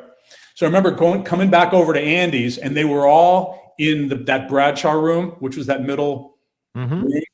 And I remember walking by, and I didn't look into the room, but I was talking to somebody, and I was saying, yeah, I heard that those Booyah guys are real, I said, convicts that should be in prison or some stupid thing. And then I looked over, and they're all sitting there like this. I'm going, oops. Oops. Maybe better to keep my mouth quiet. Maybe, I don't know. Well, that sounds like a fun time back then. It was fun. Yeah, it sounds. And like. Dave, remember, the other guy that worked with us? Did he work when you were there? Keith Howland. Yeah. So Keith, who went on to become the guitar player for Chicago for many, many, many years. Yeah, like 25 years. Yeah, I got him the gig. You really? So how that worked was I had started my own shop. After making music, I had started my own shop, and I had a shop at Third Encore Rehearsal Studios. And Chicago was auditioning guitar players. And I called Keith up, and I go, hey, Chicago's auditioning guitar players. I don't know if that's something you might be interested in, but if so, you better get, somehow figure out how to get in here and get it. And he got it. Wow. Unbelievable. What a gig. Yeah. And I remember the same thing happened to me. I don't know if you know that I remember Giant with Dan Huff. Of course. I just saw Dan. So they were like at the time, and this was just before Nirvana. So it was like right at the tail end of arena rock kind of, but A&M thought that Giant was going to be the biggest thing on the planet. It was Dan Huff. It was his brother, I think Dave Huff on drums. Do you remember Alan Pasqua? Pasqua was on keyboards, and Mike Brignardello on bass. Yeah. And so Dan, and I think I was as friendly with him as you could be because we did his cartage all the time. So I was always on a first name basis with him. And he called me up from England. They did their record in England. And it was the guy it was the Bad Company producer. And I can't remember who that was. But Dan said, listen, when we come back, we're going to audition guitar players. And we will only want to listen to two guys. Mike Brignardello has a brother who's a GIT grad, and you. Those are the only two guys we want to listen to. So be ready. I'm going to send you. He literally sent me a cassette. It was a cassette. And I remember crying when I got the cassette because I go, my ship has come in. I was born for this. Because remember, I was an 80s rocker guy. That's all I wanted to do. And I was working at this place that had the best sounding gear. So I was like, I'm going to fucking nail this. And I just woodshed it. And I learned every note on that cassette. And I went and I auditioned, and Walter did my cartage. And I had a I remember this thing. So I went in there. It was over at the power plant. Yep. And I remember it was really the greatest day of my entire life, just was playing with that band. And then they said to me, they go, wow, man, the band sounds so good and it sounds so full with another guitar player. And they go, do you have your passport and are you ready to go? Can you tour? And this was right when my hearing was getting fucked up. And I remember thinking to myself, and then I get a call from the manager who I had known. He was in New York, and he was a guy that I had shopped tapes to of other bands that I was in. And so he knew who I was, and he calls me up and he goes, so apparently this band likes you and they want you, but here's the thing. They don't have any money to pay a guitar player. second guitar player. And I said, well, you know, I don't care really. I just want to play. I'll play for nothing. What about if you get me on the back end? You know, like, because this band's going to sell records. Just get me on the back end. And I go, the manager says, no, can't do it. He goes, the bass player's cousin is willing to do it, and he's willing to do it for free, no strings attached. I said, I can't, because I would have, was going to risk losing my hearing, and also I had just bought a house, and I said, I can't do it. Well, we all know what happened to Arena Rock right then, but it was a nice time. That was a great record. Yeah, it was. I did Dan Huff's guitar rack for that touring of Giant. Wow. And I even remember teching for him one at a show at the Roxy, and I was his guitar tech for that show at the Roxy, and I still remember this because who opened up for them was an unknown comic at the time, Pauly Shore. Wow. And he was really kind of an unknown, young kid at the time, and he opened up for him. And it's funny, this last year I was at Jerry Cantrell's birthday party, and Pauly Shore was there, and he was standing next to me in the kitchen, and I'm like, hey man, a long time ago, I think I saw you on some of your earliest, comedy, when you opened up for this band Giant at the Roxy. Do you remember that? And he totally remembered it. He goes, yeah, I remember that. That's very cool. His mom was, I think, like a big owned the Comedy Store. The Comedy Store, right? Yes, you're right. Yeah, that's right. That's how he got into it. Yeah, I think his family might still own that or something. I'm not really sure. Yeah, buddy. Yeah, exactly. That was it. And you know what? The first time seeing him, though, that you've never heard any of this stuff, it was hilarious. I mean, it was fantastic. Yeah. I just saw Dan Huff. I was at this Woodshed guitar experience thing in Tennessee this last week, which is kind of a guitar camp kind of thing. And Dan was one of the guys that was doing seminars and stuff there and stuff. And I went up to him and I go, hey. Did he remember you? Yeah, well, he did remember me, of course, after I told him who the hell I was. I'm sure he didn't remember me looking like I do now. You know what I mean? And he goes, oh my God, how are you? I'll bet. What does he look like? He looks the same. I mean, doesn't have long hair, but he looks the same. He has glasses, but yeah. It's funny. Michael Nielsen says, for you, Lon, with them touring with, Giant, he says, I'll pay you for me to play with the band. just take me. I hear you.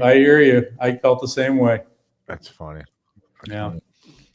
I mean, Giant just had bad timing. Yeah, it was really bad.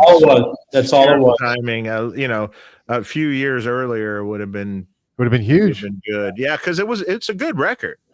It was a really good record. I mean, I don't remember how the second record sounded, but it was a good record.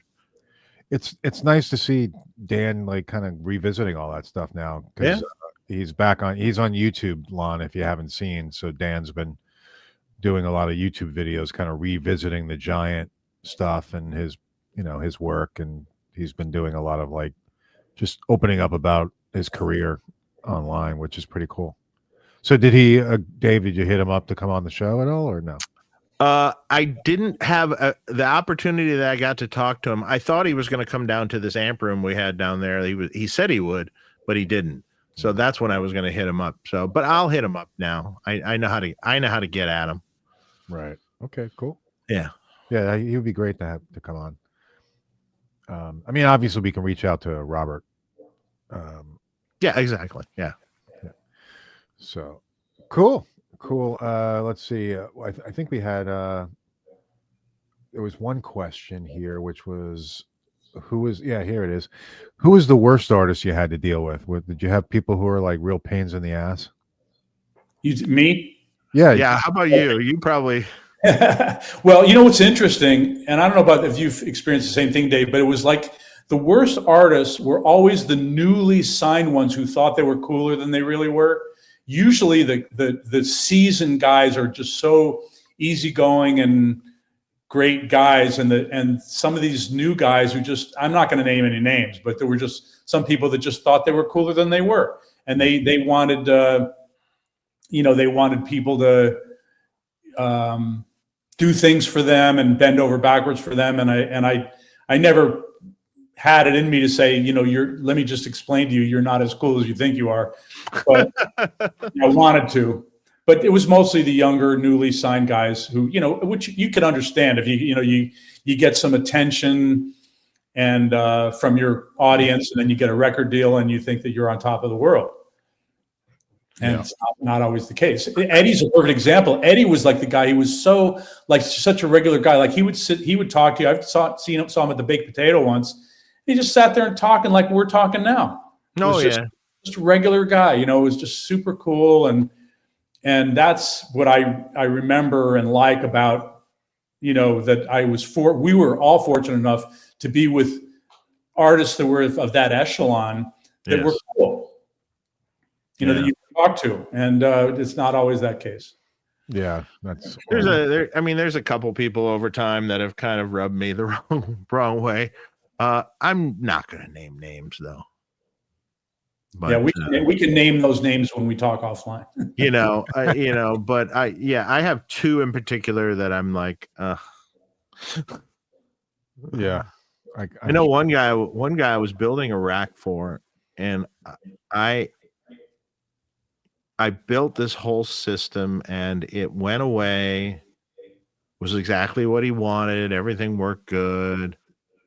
And then he had to play it before they would approve being paid for it. You know what I mean? Or something. And it was being delayed. And then he goes, well, I kind of wish it had done this. And he was still delaying payment and this and that. I'm like, I did exactly what you asked for, And it got to the point. Then it came back, I think, to change something, and I had to stay up to do it. I had to stay up all night, and the guitar tech was with me, his guitar tech at the time, who was a friend. And there was at one point in the evening where, if he says one more thing via text or whatever it was at the time, he says one more thing, I'm going to yank all the cables out of the back of the rack and put them in a pile in the back of the rack and send it off. Good luck. And he still hadn't paid me. This has been like a month or something, that I had to, it had to come back, and I had, and I'm like, I was just, at the time you're doing rigs, you're making a living, you're living. Right. The money you make that month is the money you're going to use that month, or the next month. There's not a big surplus of money here. You need, the monies you're making, and it goes back out again, and it's like to wait on stuff was always sucked. Not to mention the fact that you're staying up late and doing this for them. Oh yeah. Give them what they want, and then they're treating you not in kind, which is no. He was an asshole. I'm not going to say who it was, but he was a fucking asshole. Now I'll tell you one that's that this is kind of the opposite of what you would think. Steven Seagal. Oh yeah, Steven Seagal, who was a guitar player. Yeah. Yep. And he was doing a session at Conway in Hollywood. And he rented a really nice guitar that I had, a nice Strat. So I bring it down there, and I met the guy, and I showed it to him, and he goes, okay, yeah, this will do. And so then I went back a couple of days later to pick it up, and it wasn't there. And I'm like, okay. And I'm asking everybody, and you've seen a studio, when the session's gone, it's ready for the next session. It's clean as a whistle. There's nothing. There's no guitar anywhere. Mm-hmm. And I'm freaking because this was like a 56 Strat. It was a very valuable guitar. So I called up the management company and I said, I'm missing this guitar. And they said, let me talk to Steve.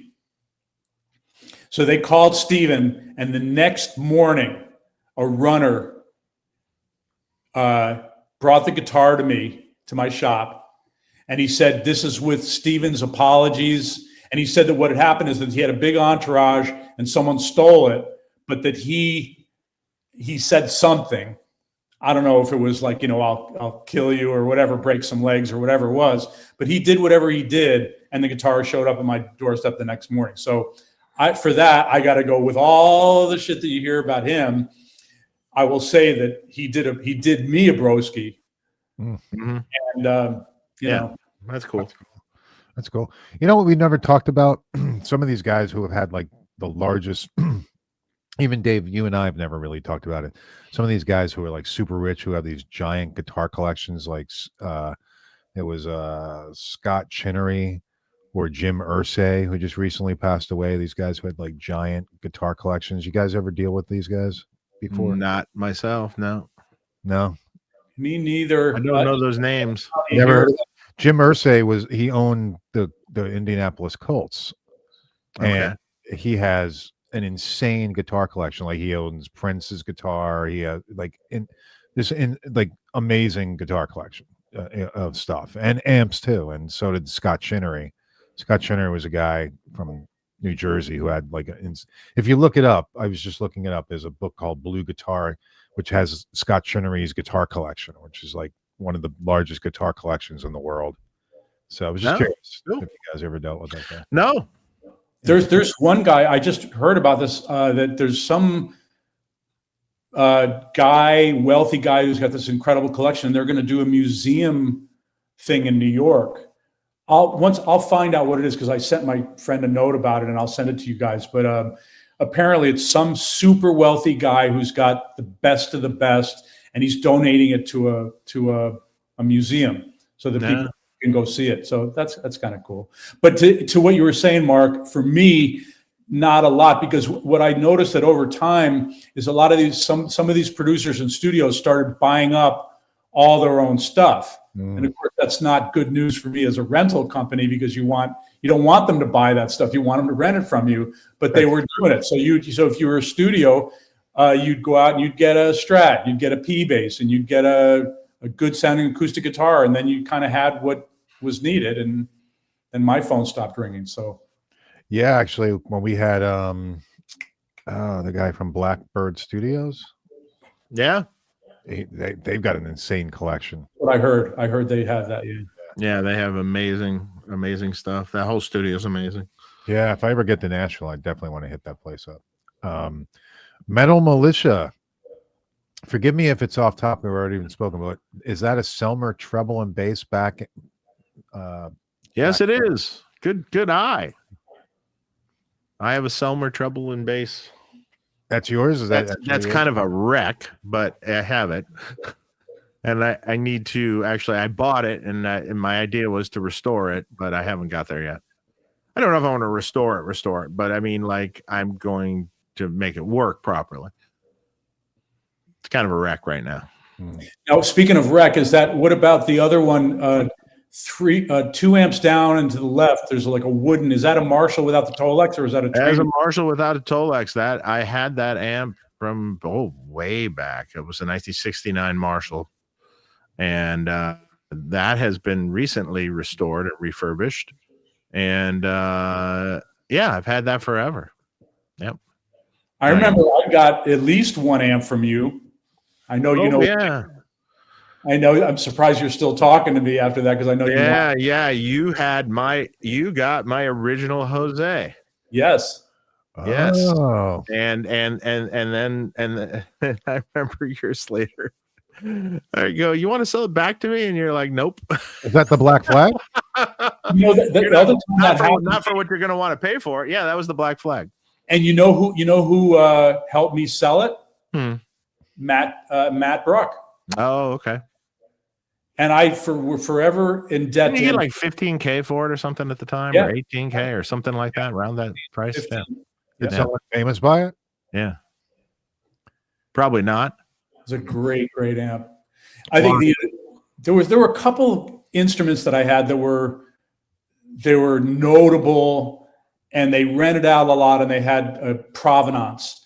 And one of them was it was a Music Man Stingray that was used on that first Quiet Riot record, Metal Health, I think it was. Yeah, yeah. And it was like all the bass parts were done on that Stingray. And I had a similar situation where the guy wanted it back, and I said, this is my livelihood, and sorry, no. But I understand. It's like, it's kind of like, they probably look at me like I'm the bad guy. But that's how I make a living. So I needed to keep that stuff. Yeah. Yeah. So when you sold the Jose, Dave's first Jose, did someone famous buy that amp, or was it just like? I don't even know. Okay. I think I don't know who got it. Matt Bruck just sold it for you, and that was it. Yeah. That's cool. This is It's there somewhere. I have the pictures you sent me, though. I have all the original pictures of it. Yeah, I've got pictures of it somewhere. Yeah, I think you sent them to me. If you remember back in the day, Dolly Parton used to own a studio on Weddington Street. She did? I don't remember Dolly Parton having a studio on Weddington. Yeah, I don't either. I know there was across the street from Brauer's was NRG. Still there. Still there.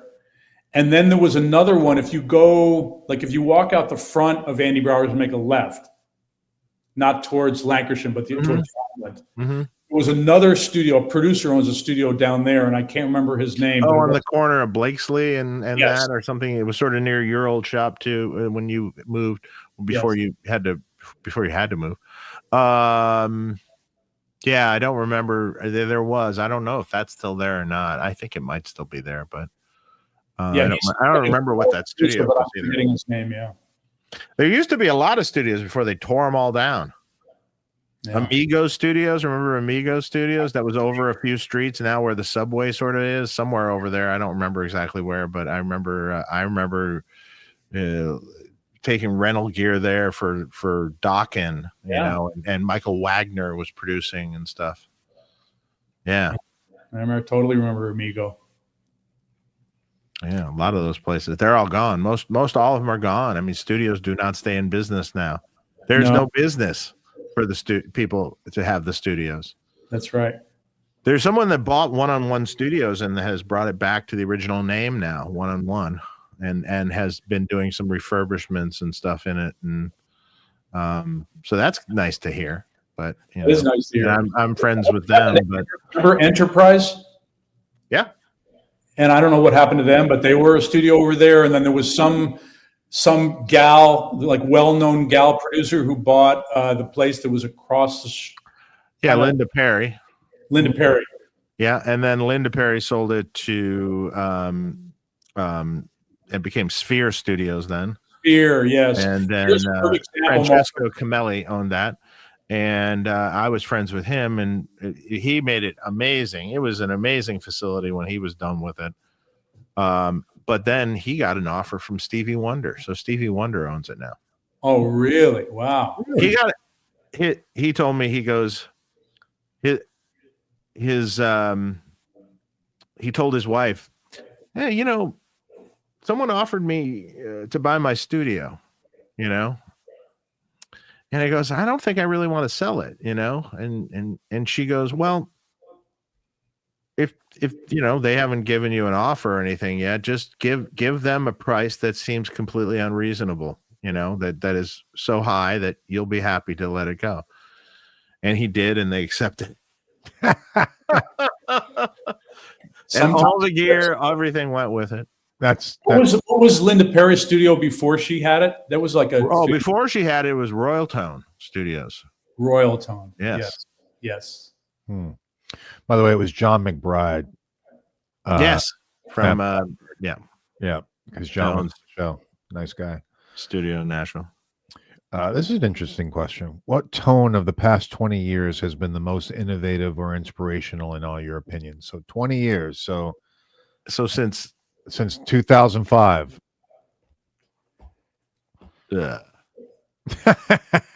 Tone meaning guitar tone, obviously. Since 2005. For me, that's hard pressed to even tell you one. And plus the fact, Dave, you have a certain world that you're in. Would I be right in saying that? Like your amps, they're power amps, right? They're like well, yes, but I mean, I cross a little bit of the line with a couple of my amps, that do other things, but yeah, but like most of the greatest guitar tones were longer ago than that for me, that were ever created. Now, could be something I'm not thinking of, though. So there's probably a good chance there's something I'm just not thinking of. How about we ask ChatGPT? Let's just see what ChatGPT. Well, I remember from a rental standpoint, since 2005, I want to say, it really went the gamut, because we weren't really like the guys that were using modified Marshalls and heavy rock amps weren't our typical clients. Yeah. It was more like pop, records, producers who were doing pop records. Mm-hmm. And so in that regard, it could be anything from I wouldn't say it's innovative or inspirational, but it could have been a Matchless. It could have been they were Fenders, they were Voxes. Yeah. But as far as innovative, I don't know. Nothing's coming to mind since 2005 that was that. So this is what ChatGPT told me. Oh no! Yeah. This is fun. John Mayer Continuum. That came out. Okay. 2006. Okay, John has gotten some great sounds over the years. Sure. Mastodon. Oh, yeah. Okay. Guy 2009. See, this is just things I'm not thinking of right now. Yeah. Foo Fighters Wasting Light with Butch Vig analog tape with guitar sounds. I would agree that the guitar sounds on that album are really innovative and inspirational. Is like, I think the Foo Fighters would have great guitar sounds. Mastodon got some cool stuff. They also have Periphery with Misha Mansour, and then Polyphia, Tim Henson, and then a band. I don't find those two things inspirational, but maybe innovative. Okay, I'll buy into that. Yeah, well, the way I put it was, what is the best guitar tone on record for the past 20 years? Well, how do you really? I mean, innovative is one thing. Inspirational is sort of another thing.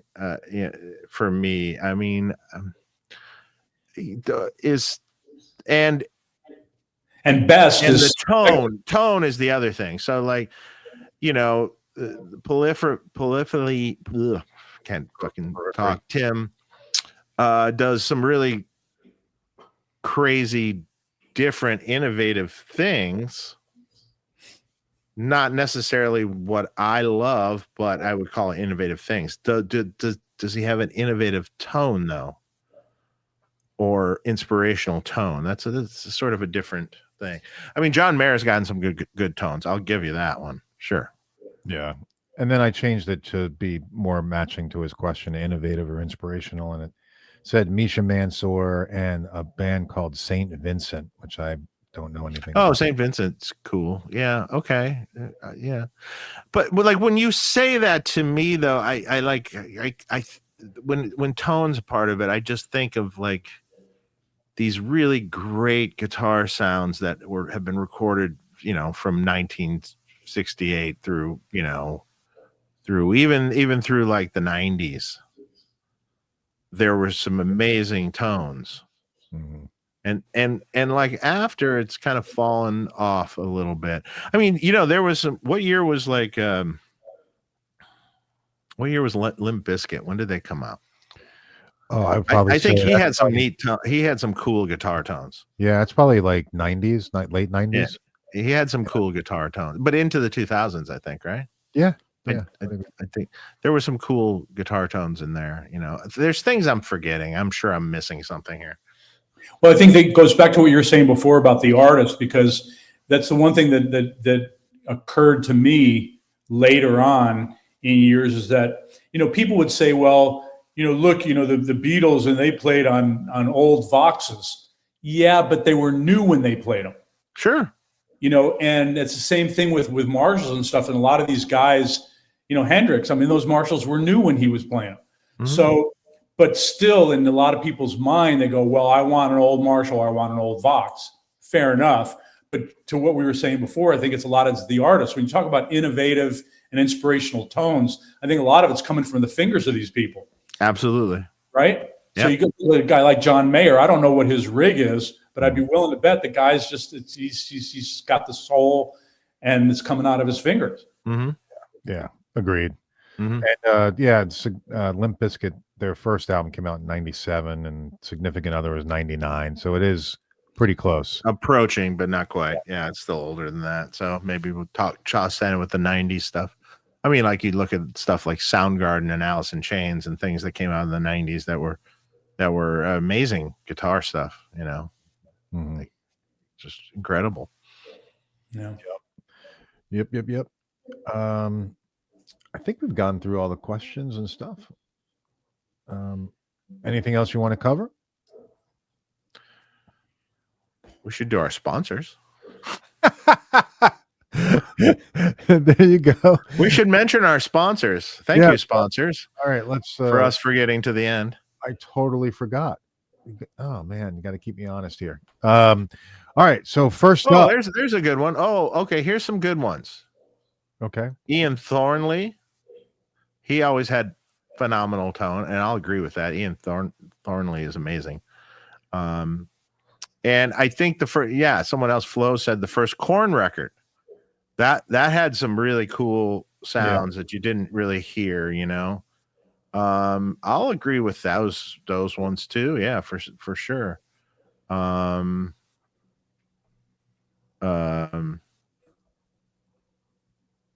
Oh, and someone asked me, sorry, how many Jose amps have you made already? That's a good question. I don't know where we're at right now. A while ago, we were at 300, and it's climbing from there. So I don't know what the latest total is on those. Maybe it's 400 right now. Still going, though. We're still working on the list. Deftones had great tones. Yep. I'll give the Deftones for sure. Okay, Deftones. Mm-hmm. All right, so guys, check out Sweetwater. We have a link below in the affiliate link.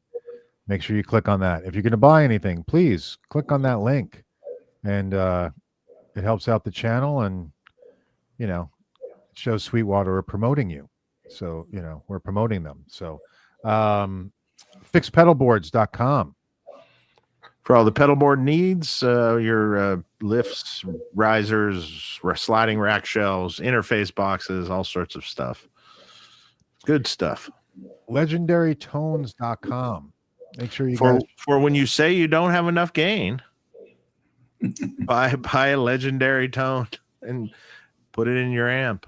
Put that sucker in your amp. Yep. And then put it on stun. Hot mod. Go to 11. It goes to 11. Yep, sure. They'll make the amp go to 11 for sure. All right. Yep. And then Thomann Music. Make sure you guys check out that site. For all your European guys. Yep. That might not be listening at the moment because it's some God knows what hour.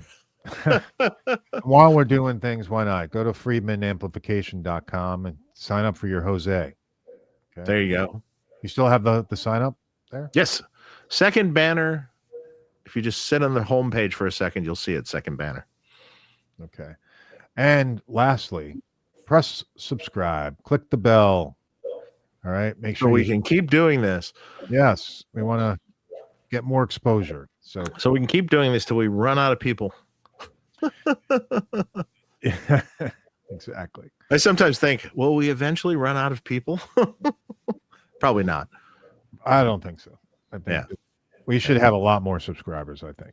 So let's see. Are there any other questions? There's stuff that keeps coming in here a little bit. Not super chats, but you need to get the Vox out first. Been waiting forever, Dave. Yep. I think that's coming at NAMM. That's my guess. That's probably coming at NAMM, yeah. Along with other things.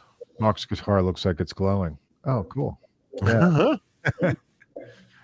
David Gilmour has killer tone. Yes, he does. Always has. But I wouldn't call that into the 2000s. You know what I mean? Like, wait, Basile, you don't think your super chat came through? oh, well, why don't you ask? I don't see it. Yeah. I don't see it either. You're right, it didn't. But if you'd like to ask a question, ask us right now. Yeah, throw it in. I'll throw it in there. Dave, I still have the Jose box. If I ever have to send it for repairs, can you send a new one? I got so many boxes here I'd like to unload. You know what he's talking about? Well, he has a Jose. If he ever sends it in for repair, can you send a new one? Yeah, we could, sure. Oh, and we might if it's beat up. Head shell? What's a Jose box? Just the cardboard box, I think is what he's talking about. Oh, I see what you're saying. Yeah. Yeah. I got you. Will the Vox have a top boost? Yes, it will. Yes, of course it will. Yes, has to have the top boost circuit. What's your biggest pro miss? Okay, sorry. I'm sorry. Go ahead. Someone asked what was the bottom head on the right. So I guess that's a high watt PA head that's been converted to DR103 specs by Stevie Friette. He put his favorite DR103 circuit in it because of the same power section, same deal. That's a super cool amp. That sounds amazing. Do you have any pro missed opportunities? Biggest pro missed. Oh fuck.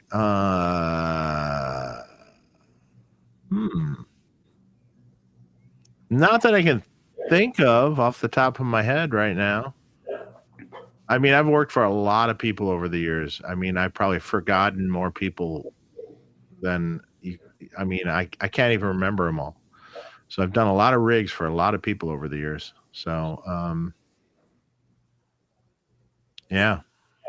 Now rigs are you in touch with Stevie Friette? Yeah. When's the last time? How's he doing? And what's the last time you talked to him? Oh, I talk to him every so often on kind of the regular. Yeah. Yeah, I know he's doing good. Yeah. He was one of those guys from the old days. Oh yeah.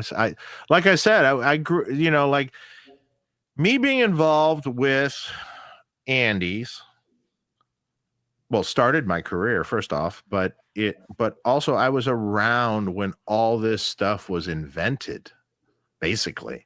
You know, there was Mesa Boogie. They had some power amps and things and stuff, but you know, there was no really good power amp till Stevie came up with the 2150 power amp, you know, and which was then became the industry standard, you know, and I was there when they first made that. I was there when Bogner first walked in the door at Andy Brauer's, you know, in his flowered pants. And with that white modified Marshall that wound up. Yeah, and then he was working at which later I come to know as the Snorkeler mod, and you know he was doing amps out of the back of Andy's shop. You know, Andy gave him basically a job to start working on people's stuff, and you know I remember, you know, it wasn't Mike Soldano had just started his company about a year or so before I got there, you know, and I remember going to Mike's shop on Melrose, you know. Picking up or delivering stuff. I remember him modifying an amp for Andy that was in the rental fleet, the Soldano mod. You know, he modified an amp for me. Did you ever see his place up in Washington? No, I never went up to no. In fact, Mike and I are still in touch. Really, really cool. And you know, just keep, you know, real short. He had this place because he was into hot rods. Yeah. And he had this, it was like a multi-level building. And on one level, I think it was the first level, is where the cars, where we would do the hot rods. then you would either take an elevator or walk up, and then there was parts and amp assembly, and then he lived on the top or something like that. Yeah, yep, that's right. It was like something out of a movie. Yeah. He's a good guy. I remember him. Oh, he's a great guy. Yeah. And I always liked him too. And, but you were around and when all this stuff was just starting, all the boutique brands and all the different things, it was just starting. I mean, I would say Soldano was probably the first boutique guitar amp brand other than Mesa Boogie. Okay.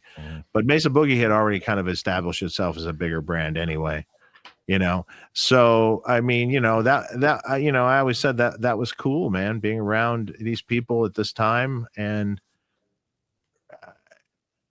invaluable lessons from all of it. Absolutely. And it's interesting because those two that you just mentioned, Mesa Boogie and Soldano, were certainly on opposite ends of the spectrum, right? And I mean, Mesa Boogie was what all the studio guys, but when I think of Boogie, I think clean. When I think of Soldano, I think, grit. Yeah. But that's, that takes some foresight to start a company like that in an age when everybody had boogies, and not that I want to say that the amplification, you can maybe speak to this, that the amplification was clean, but they had devices to make it dirty. So there were overdrive units or whatever to drive. Boogie had dirty too. It was known for Metallica and things like that, So I mean, it was both. But yes, a lot of the studio stuff. Well, a lot of times they had in the earlier studio guys, they had one amp that was doing clean and then another one doing dirty. They'd have two boogies, and they were both like slaved into the rack, and then it went out to a power amp and a couple cabinets. So they were kind of doing, with two different amplifiers, because it was hard at the time to get that out of one amplifier, Yeah. So, but then then you saw the beginnings of all the boutique brands, which some have gone now, some don't exist anymore, some still are around, and invaluable, like I said. Yeah. We got a question from Purposeful Porpoise. How many ADA MP1 rigs back then? Probably a ton. To be honest, actually some, yes, but not quite as many as you think. There were some, yeah, but I remember that was a big popular thing at the time. Sure.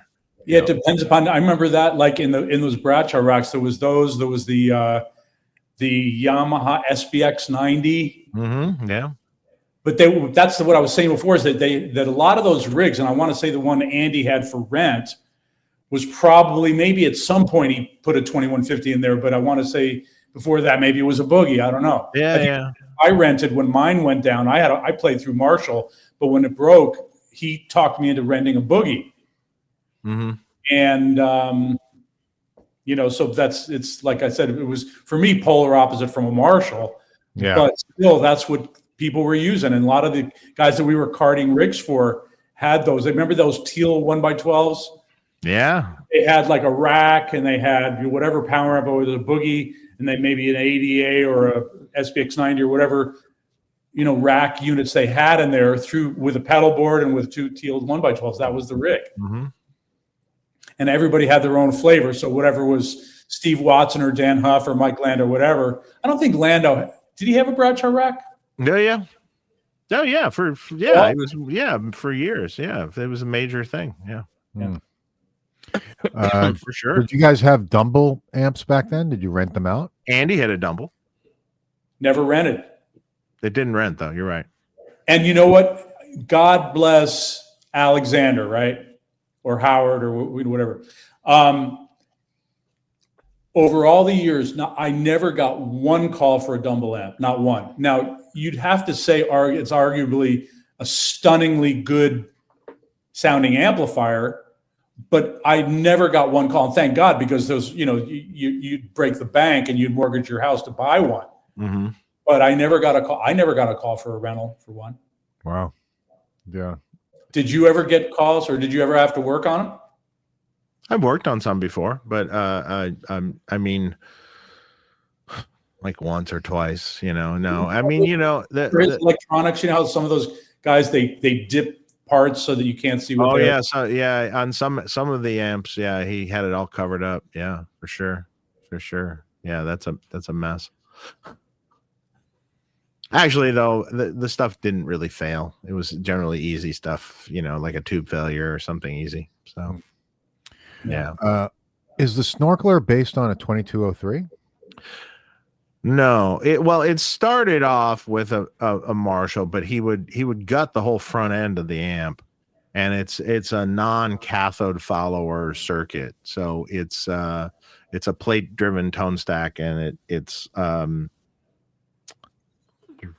three gain stages, or maybe four. I'm not looking at the schematic right now, into the plate driven tone stack, which is different than I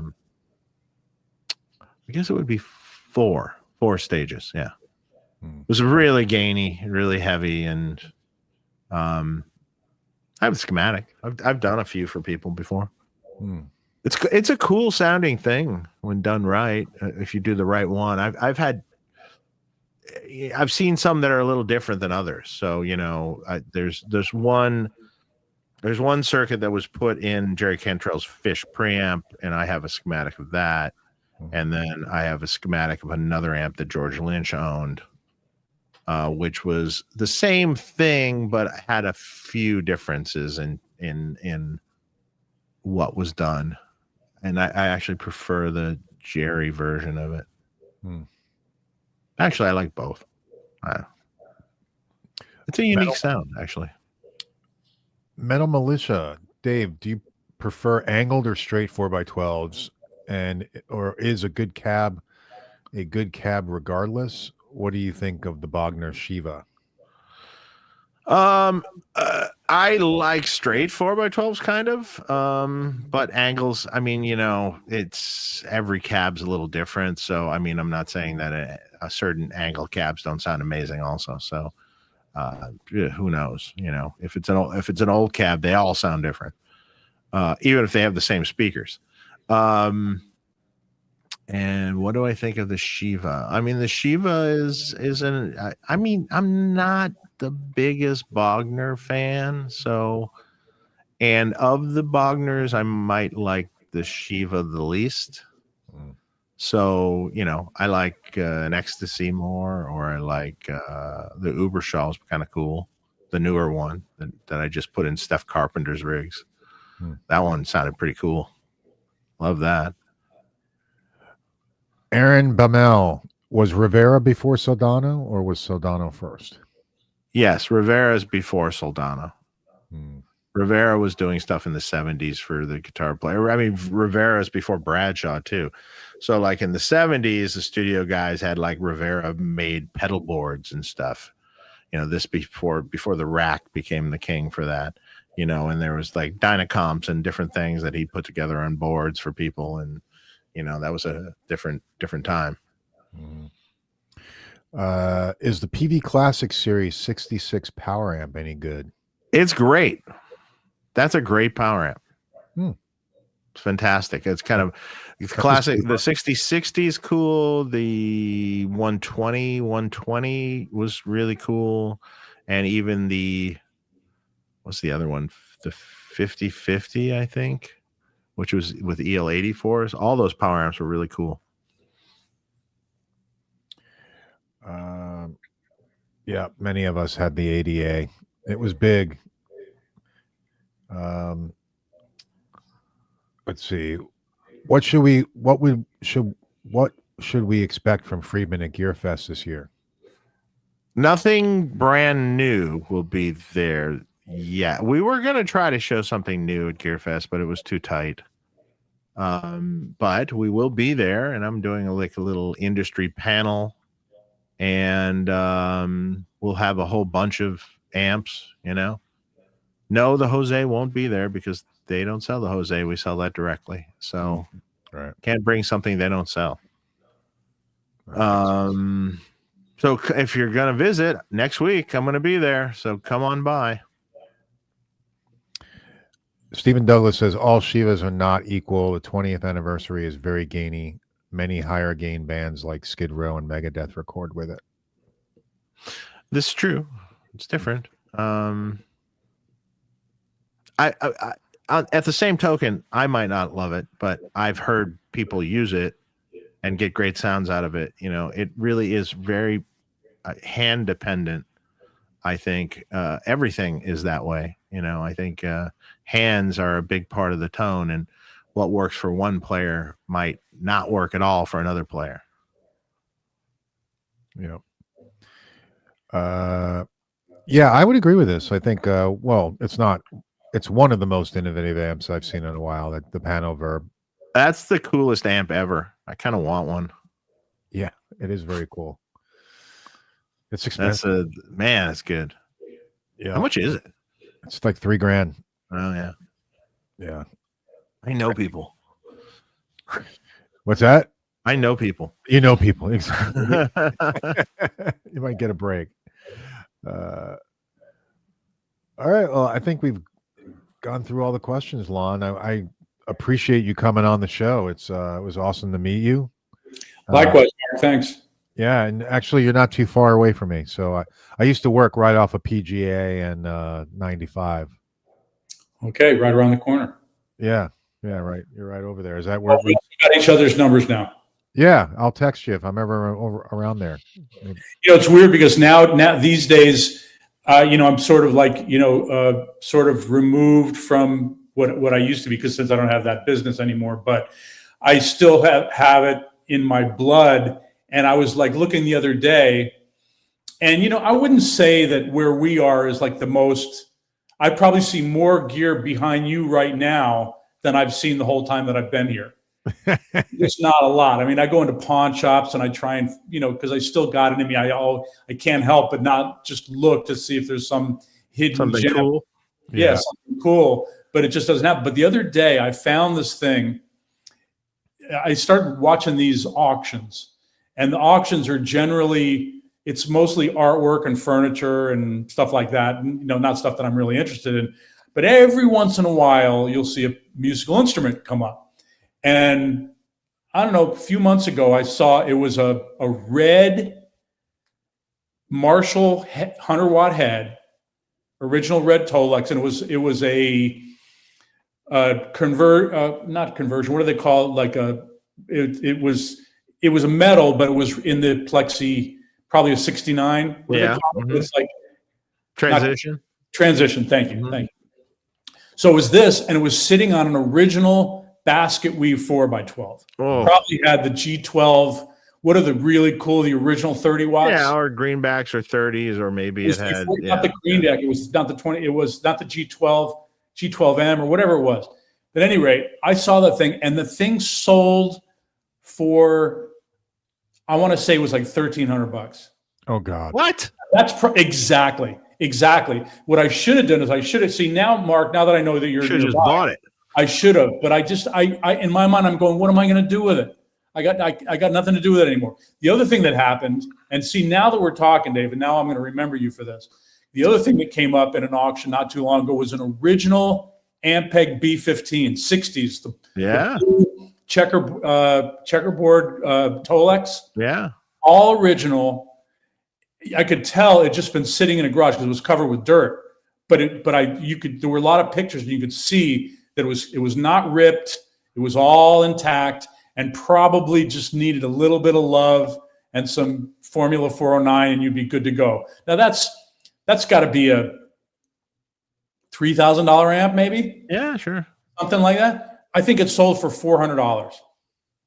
Wow. Yeah, you got to just buy these, then you can resell them. You can clean them up, fix them up, and resell them. What I might do now is, now that we're having this conversation, if I see something like that, I might call you guys up and I'll go, look, we could just buy the auction and send it to Dave and he can do it. Yeah. Redo it. And then because I don't have any tools here. I got no parts. I got nothing. Mm-hmm. I got nothing. Yeah. So it's just like the but now it's really, this conversation is making me remember how cool that shit is. I mean, talk about bass. By the way, do you make a bass? Lon's going to have another fucking musical business. Ain't going to happen. Dave, I got this. What about, do you make bass amps? I don't. Are you going to? we've toyed with the idea over years. Yeah. I'm just saying. Yeah. I'm But just saying. the market for bass amps is it's not quite as good as guitar amps, Right. Yeah, it's a different thing. Different thing. You remember Steve Robbie? Oh, I know that name. Started SWR amps. Oh yeah, That's what the Neil Steubenhauses of the world were using back then. All the studio guys were using SWR amps, and that was Steve. I can't remember his middle name, but it was Steve Robbie. He passed away, but remember, he was one of those guys. Yeah, he's one of those original guys. Yeah, sure. Question for you, Lon. Is that an E-type Jaguar on the pick in the wall? Yeah. Yes, it is. Good eye. Yep. Nice. The thing that I liked about that is that it didn't have when I saw this thing, I go, that's a cool car. I think it's a Jag, but I didn't know what it was. And so I called a friend of mine who's one of your contemporaries, Dave, and he knows a lot about cars. In fact, your neighbor is a Jaguar specialist. Yeah. Richard, yes. Yep. I should still there. Yeah, still there. He's another good guy. Yeah, he's a great guy. He's cool. Anyway, guys, thank you for having me. And Dave, let's pick up the phone and burn up some of these free cell phone minutes, as they say. Yeah. And I know where you are, you know where I am, and same with you, Mark. I hope we can stay connected. Yeah, absolutely. Great to. By the way, what is that behind you in the red? What's that red amp behind you? Over your right shoulder. And who? Right there. You just pointed at it. Your right shoulder behind it. No, other side. Your other right. I don't have. There's nothing red there. Oh, maybe it's the light. It's a light. Yeah, that's just a light. Oh, okay, I thought it was like a red. No, it says on. It says on air. Okay. So got it. All right. Hey, well, it's great to have you on, Lon. Thank you. Yes, thanks for Thanks, joining, guys. everybody. Yeah. The next show we've got coming up is Justin Derrico from Pink and The Voice. And The Voice. So that'll be awesome. Did we land on a date on that? I forget. I don't know. Yeah, I don't know if we have a date on that. So just what about getting Keith Howland on? Yeah, or that's going to happen eventually too. And when that happens, let me know, because then I'll get on and I'll tell dirt from the Brauer days about him. Perfect. We will. I'll let you know for sure. I'll let you know. All right, guys. Yeah. All right. Well, hang on for a minute, Lon. We're gonna sign off here. Have a great weekend, everybody. Talk to you soon. Thank you both.